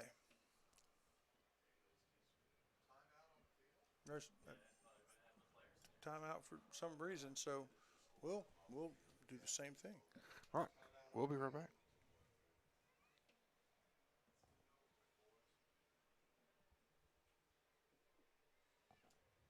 Batters Law Firm is proud to be a third-generation law firm serving the injured people of East Texas since 1964. Batters has settled thousands of cases and paid out over $25 million to clients from settlements in the past 2 years. Visit one of their locations for your free, no-appointment consultation and let the Batters team implement their proven approach that incorporates treatment and recovery while maximizing settlements and payouts. Batters Law Firm, serving you in Nacogdoches, Lufkin Center, and Houston. Remember, when it matters, call Batters. 833-BATTERS. 833-BADDERS. This is McAdams Propane, and this is CEO Josh McAdams. That's him on the cover of Texas Propane Magazine as the president of the state organization. He knows a thing or two about propane. He learned from his dad and his grandfather before him. Whether your business depends on propane or just your outdoor kitchen, McAdams puts the needs and the safety of their customers in first. It's McAdams Propane. There we go, ladies and gentlemen. There was a timeout as they were getting ready for the 2-point conversion. I think they had the wrong personnel pass. Nicely done. A little slant pattern and good for 2 points. And it's 48-23. And before we go to break, I want to say thank you to all of the Pineywood sponsors that are the sponsors of our individual teams. Dairy Queen of Center says go Shelbyville Dragons. First National Bank Tenaha says go Tenaha Tigers. And we have Haslam Tire that supports the Walking Rams and the Haslam Tire and Center Tire Haslam is kind of the way that goes. And so we appreciate those guys when we're doing our Piney-Woods broadcast. And we wanted to give them a little bit of love here on the Center Rough Rider broadcast as well.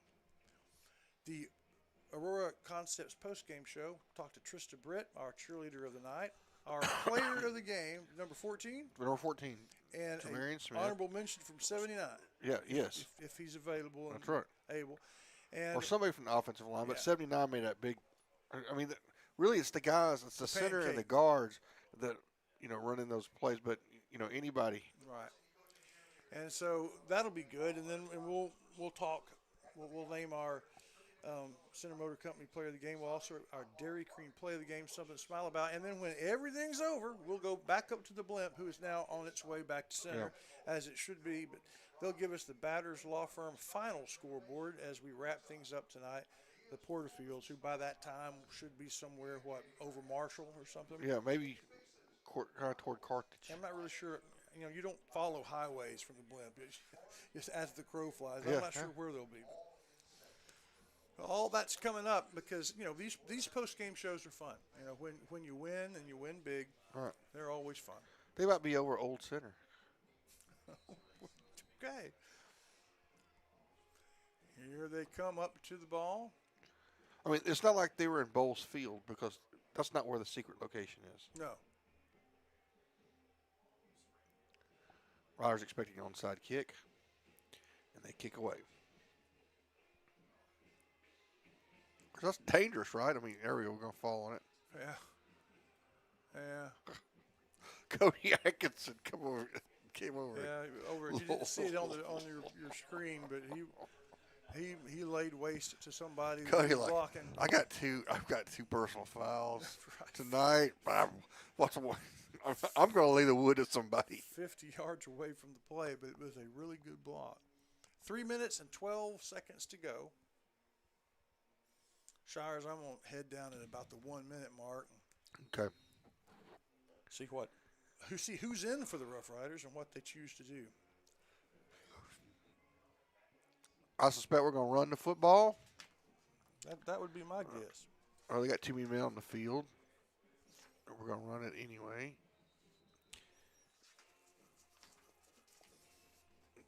The officials allow that. Yeah, this time of night. Short game. Just get this puppy over with. I see some numbers, a couple of defensive starters that are playing their offensive positions where they back up others.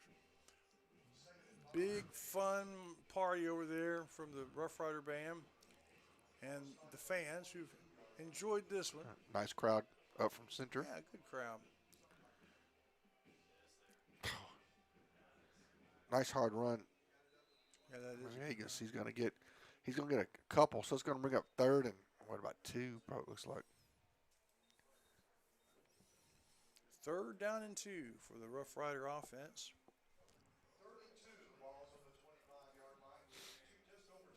And you can hear the criticism, maybe from this stadium, but certainly from around the state. Why are you playing 3A teams? Well, okay, because they're a highly ranked 3A team that last year gave us everything we could handle. Well, And so large straight team, they wasn't that long ago, they were in the same division. That's correct. That's right. They real close to the first down marker. When I was in high school, Daingerfield was the same size as Center and would have worn us out if we had played them. There's no reason to. They would go almost to the state finals 2 years out of the 3 that I was in high school. So it is a pretty natural rivalry. We've shared coaching staffs and not too far away. By the way, the 7 o'clock start was for travel distance, and I thought, okay. We've traveled farther at 7:30 games, but I guess I appreciate it. We will get home later. I don't know if the batter's final scoreboard will have final scores because we're 30 minutes ahead of everybody else. They did get the first down, a Ray Jones first down. And now it's going to be victory O at this point. Probably can run out the clock. And since that's what it looks like we're going to do, I'm going to head down, All Mr. right. Josh. Very good. So coming up is the Aurora Concepts post-game show. You still want to, we've said Aurora Concepts halftime show for so long, but it's the post-game show now. We'll have something to smile about. We'll talk to Coach Meeks. We'll talk to our cheerleader tonight, talk to our player of the game.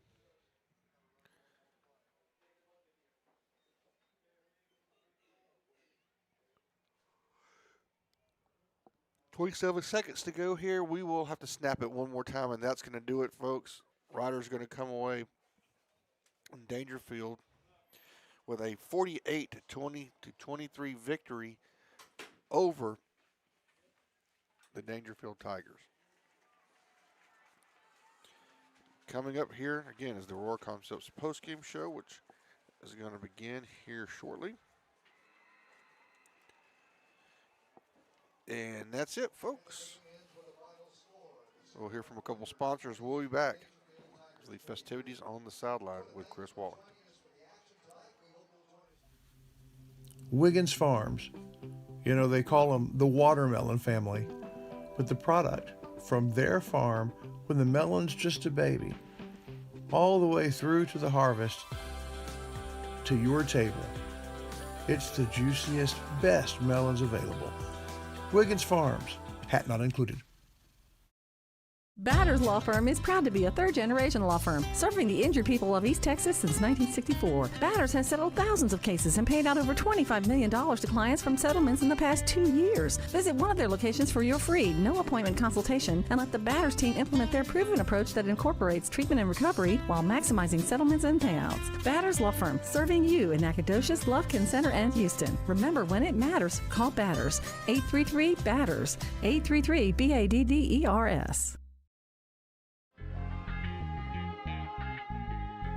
Hello there, Rider fan. We hope you enjoyed tonight's game. But now the game is behind us, and it's time to see what went on out there. It's time for the Aurora Concepts post-game show. Aurora Concepts is your home for fine primary care, for the best in testing and vaccination.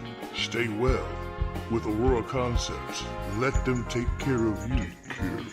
And let us take care of you now during the Aurora Concepts post-game show. Let's go now to your host, Stephen Shires.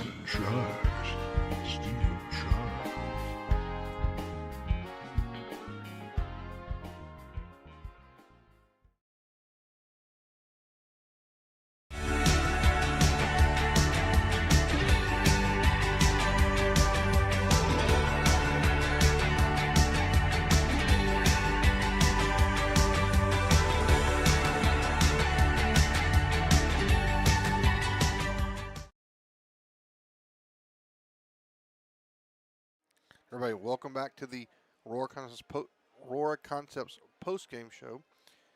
It's the counselor, Stephen Shires. Chris Wallington is down on the fields, get ready to get our interviews lined up. But before we do that, it's something to smile about. I'm going to smile about the Riders starting out 4-0 with some momentum going in as we hit probably the hardest part of our schedule over the next 3 or 4 weeks, as we got Carthage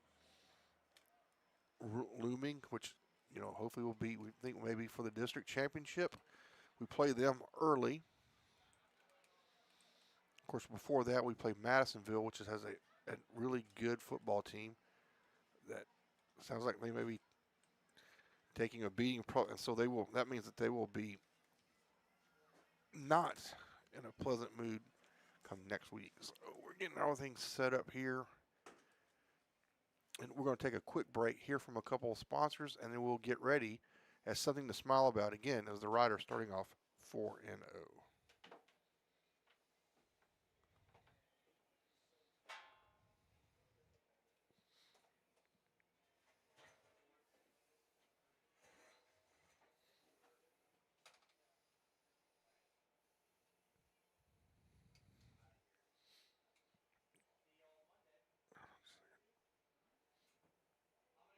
Hazel. Excuse me? Hazel, my mouth hurts. What? My tooth in my mouth. Oh, you have a toothache. Yes, a tooth ache.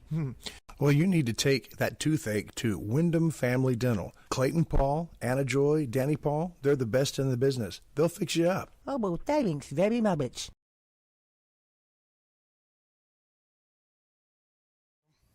All right, folks, welcome back to the Aurora Continentals postgame show. We got some stuff going on in the field. Everybody's kind of cleared off. Yeah, and kind of an altercation, and there were folks were upset about it, and problems with my phone.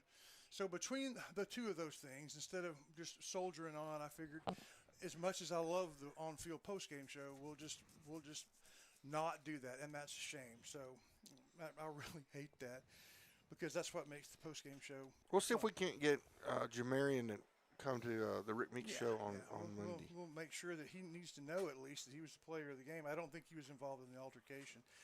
But something to smile about? I did. I already did that. We're 4-0. Yeah, that's pretty good. Yeah, that works. Well, we don't get a chance to talk to Coach, but if we had, you know who would have brought that to us, the same one that's brought him for the last, 10, 12 years. JBA Financial. John Black was a coach. He understands leadership. He knows he was a Rough Rider coach from, this very school. So he and his staff at JBA take pride in providing financial leadership for their clients in Center and in Longview. Our player of the night was number 14. Tell everybody who he is and why you chose him. Jamarian Smith. He plays our defensive. Tell Jamarian he's our player of the game, but we couldn't talk to him tonight. Yeah, we'll catch up with him later. Yeah. So Jamarian had a number of big plays from the defensive line where he just swallowed up the guy. I think I may give him it's kind of a homage. We're going to call him the Stork. The Stork. I see how he likes that. That is a compliment, absolutely. But let's see what Coach Meeks thinks about it. Yeah, that's true. We'll do that on Monday. Of course, Monday, 7:30 live from the pizzeria is the Coach Rick Meeks show, where we'll talk about this game. We'll look at some clips, talk about what Coach liked about the game. We'll talk about what else is going on in the school district.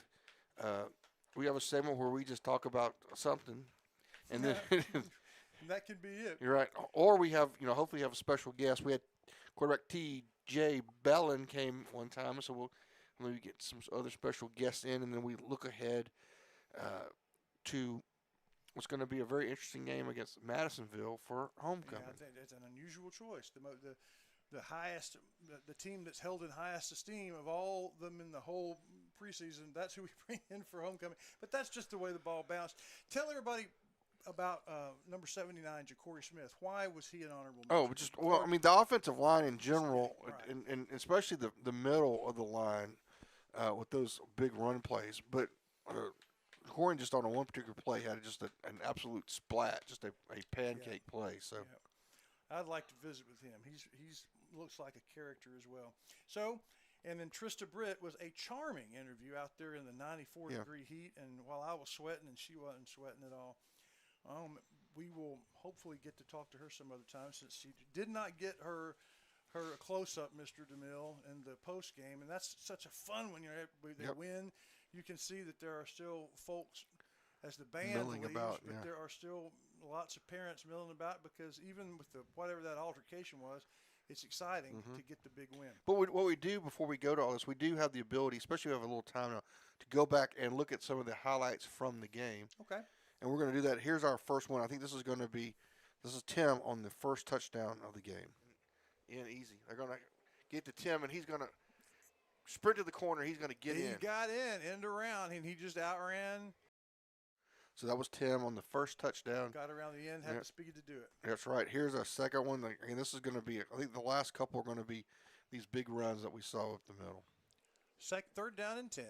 There's the handoff up the middle. Oh, nice move. Bluefer's going to go in. So who needs a field goal kicker when you can just you see that? I mean, that's just undercat run. Oh, it's just nice. And the third is going to look like the same, except it's from the opposite direction. Hand off the middle. Oh, huge goal. That's going to be that's going to be 6, baby. And that's a relatively easy 6. Shires, what's working? And how many times tonight did runs just like that happen that didn't exactly quite end up in a score, but still 10, 15, or yeah, more than 5. Of course, our highlights are brought to you by Elite Hair Salon, where they do highlights. Yes, I would love for you to go get highlights in your hair. My scalp. Yeah, that'll be good. But for those of you that have hair or more of it, you can go get your highlights there at Elite Hair Salon. We appreciate Wellington Shire's Pierce Fall sponsors who bring us all our fall sports: Joe's Car Wash, Watson & Sons Funeral Home, Porterfield, and Hope Medical. Thank you to all of those guys. We sure appreciate you. We'll be right back after we hear from Center Motor Company and the other sponsors that brought us this last little bit. We'll have season verses when we come back. Center Motor Company. From whatever angle you look at it, you see Ford. Ford trucks, SUVs like the Bronco, and iconic cars like the Mustang. A legacy managed by Kevin Jones and created by Ray Jones. Center Motor Company on Hurst Street in Center.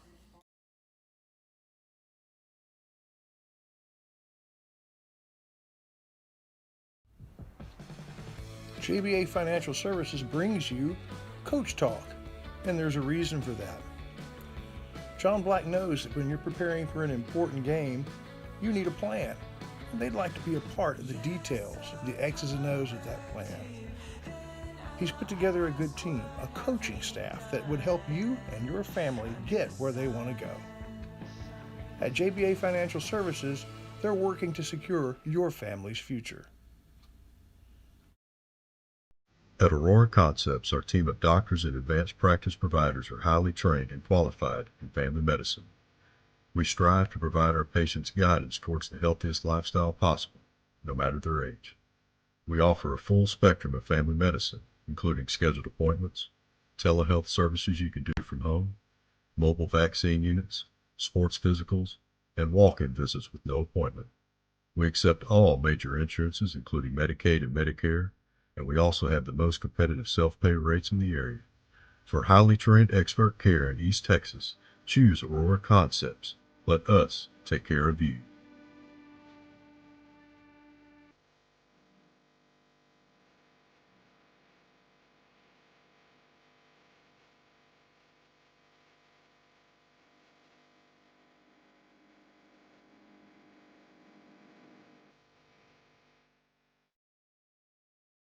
Thank you to our post-game sponsors, Aurora Concepts and Wiggins Farms. And the Dairy Queen, the play of the game. Was it the play of the half? I mean, was there a play in the second half that rivaled the one in the first half that the Colonel chose? No, I don't think so. I think we're going to go with that. What was that play? Oh, it was either one of the the highlights we saw. The last one where we just take both of those together. Those runs and runs like them. The Dairy Queen play of the game. It's still cold enough to. You need to turn yourself up. Okay, I'm going to do that. It's still hot enough, but today it was real hot, high humidity, to enjoy a good blizzard. What's your favorite blizzard type? Oh, I mean, it's just I know you have all these choices, but it's hard for me not to just get the Oreo, just the old fashioned, the one that we started with. Yeah, back in the day. Okay, if we play Daingerfield 10 times, last year after that, I don't know what we said, but if we were honest, it would have been 6-4, 7-3 at best. That was a good team. What about this year? Given their status, given all of that, I mean, I don't think they could take one from us. You think undefeated? I think there'll be some games when the score would be worse. I think we don't have the special teams faux pas. I just don't think offensively, at this point, they don't have their system mastered, and and we're rolling with what we do.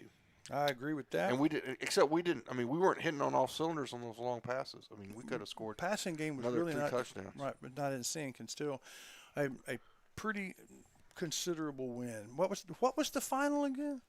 It was 48-23. 48-23. Let me have that. I'm gonna write that down so I don't mess that. 48-23. All right. Well, we need to hear from Aurora Concepts one more time. They're so good to us, and they're so good to the community. When we come back, we'll wrap it up with the extra point. Nobody wants to be sick, but at least at Aurora Concepts, being sick is easy. From their spacious waiting room to their experienced and friendly staff, they care about you. They listen to you. They're here for you. From start to finish, that's the experience at Aurora. Okay, it's time for the extra point, where we kind of wrap this one up. What are your final thoughts tonight from Daingerfield, Counselor? We'll put this one in the rearview mirror and get ready for a tough opponent next week, and then we just take them one at a time. But you know, that Carthage game is going to be huge.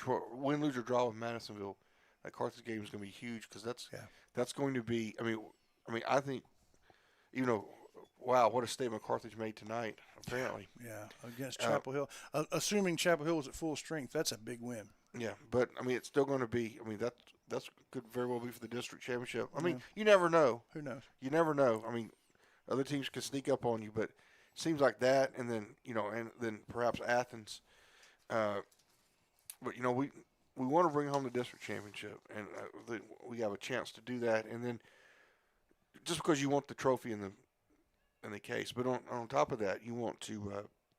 I mean, that bye district. It'd be nice to face the 4th team out of that bye district. It sure would. We face Madisonville at home next week before we have a bye week for the Poultry Festival. They're going to be mad. They are. They're the number 19 team going into tonight. But Columbus, even though they're beating them big, Columbus was picked, even though they're a smaller school, by 2 touchdowns. Yeah. So, I mean, not really a big surprise that Madisonville lost big. I thought it was closer than that in expectation. But you're right, a Madisonville team that will be mad as hornets. Well, that does it for the Aurora Concepts postgame show. We'd like to thank our pregame and halftime guests, Coach Meeks, and our cheerleader of the night, Trista Britt. We also congratulate our Center Motor Company player of the game, number 14, Jamarian Smith. Tonight, our final score, Center 48, Daingerfield 23. Riders are 4-0 as we prepare for the homecoming game in 1 week. Remember, Monday night, join Stephen and Larry Pierce and me live at the Pizzeria for the Rick Meeks Show, brought to you by Sabine State Bank. That's at 7:30. An hour before that, catch Larry Pierce for his Piney Woods Coaches Show live from the Pizzeria. And stick around. After we sign off for the Batters Law Firm final scoreboard from the Bowles Feed Blimp, that's what we'll have after we sign off with the Porterfields to wrap things up for us. And now, for the Colonel Matt Gregory, for the Counselor Stephen Shires, for Rob Payne, and for the Porterfields, I'm Chris Wallington saying bye for now.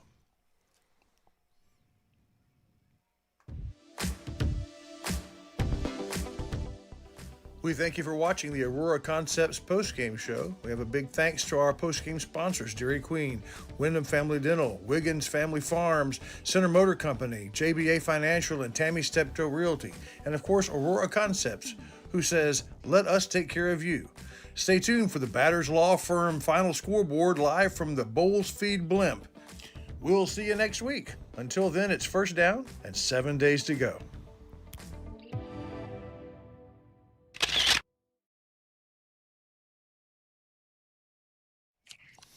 Hello, up there in the blimp. Lee, where are y'all right now?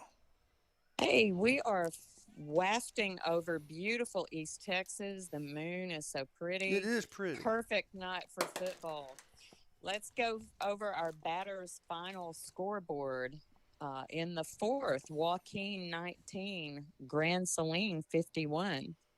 We have a final in San Augustine 28, West Sabine 26. That one went down to the wire. Wow, that's impressive.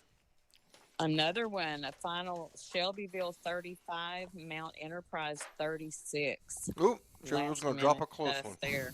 It was a 1 point. It was supposed to be a 1 point game, and it was. Yeah.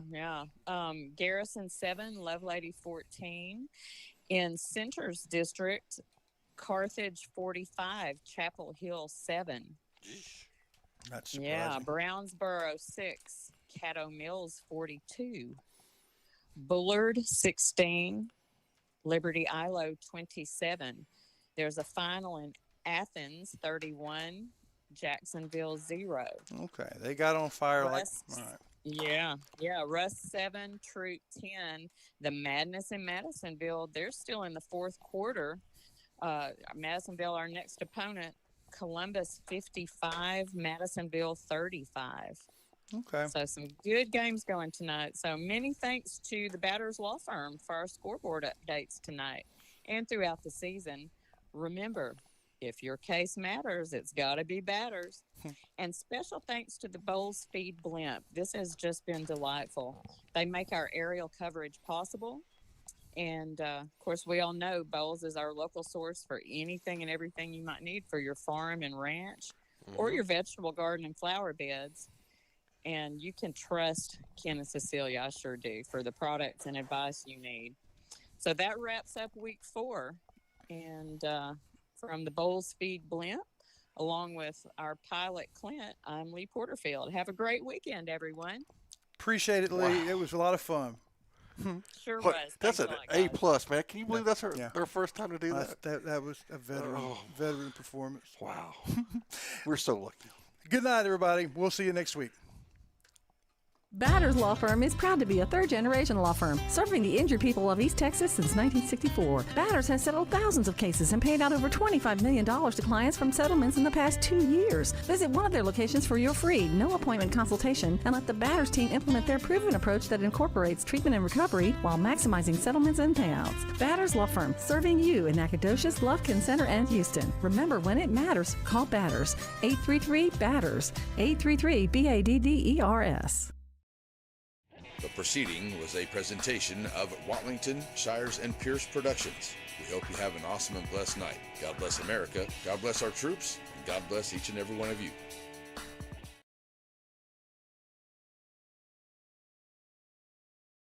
Batters Law Firm is proud to be a third-generation law firm serving the injured people of East Texas since 1964. Batters has settled thousands. The proceeding was a presentation of Watlington, Shires, and Pierce Productions. We hope you have an awesome and blessed night. God bless America, God bless our troops, and God bless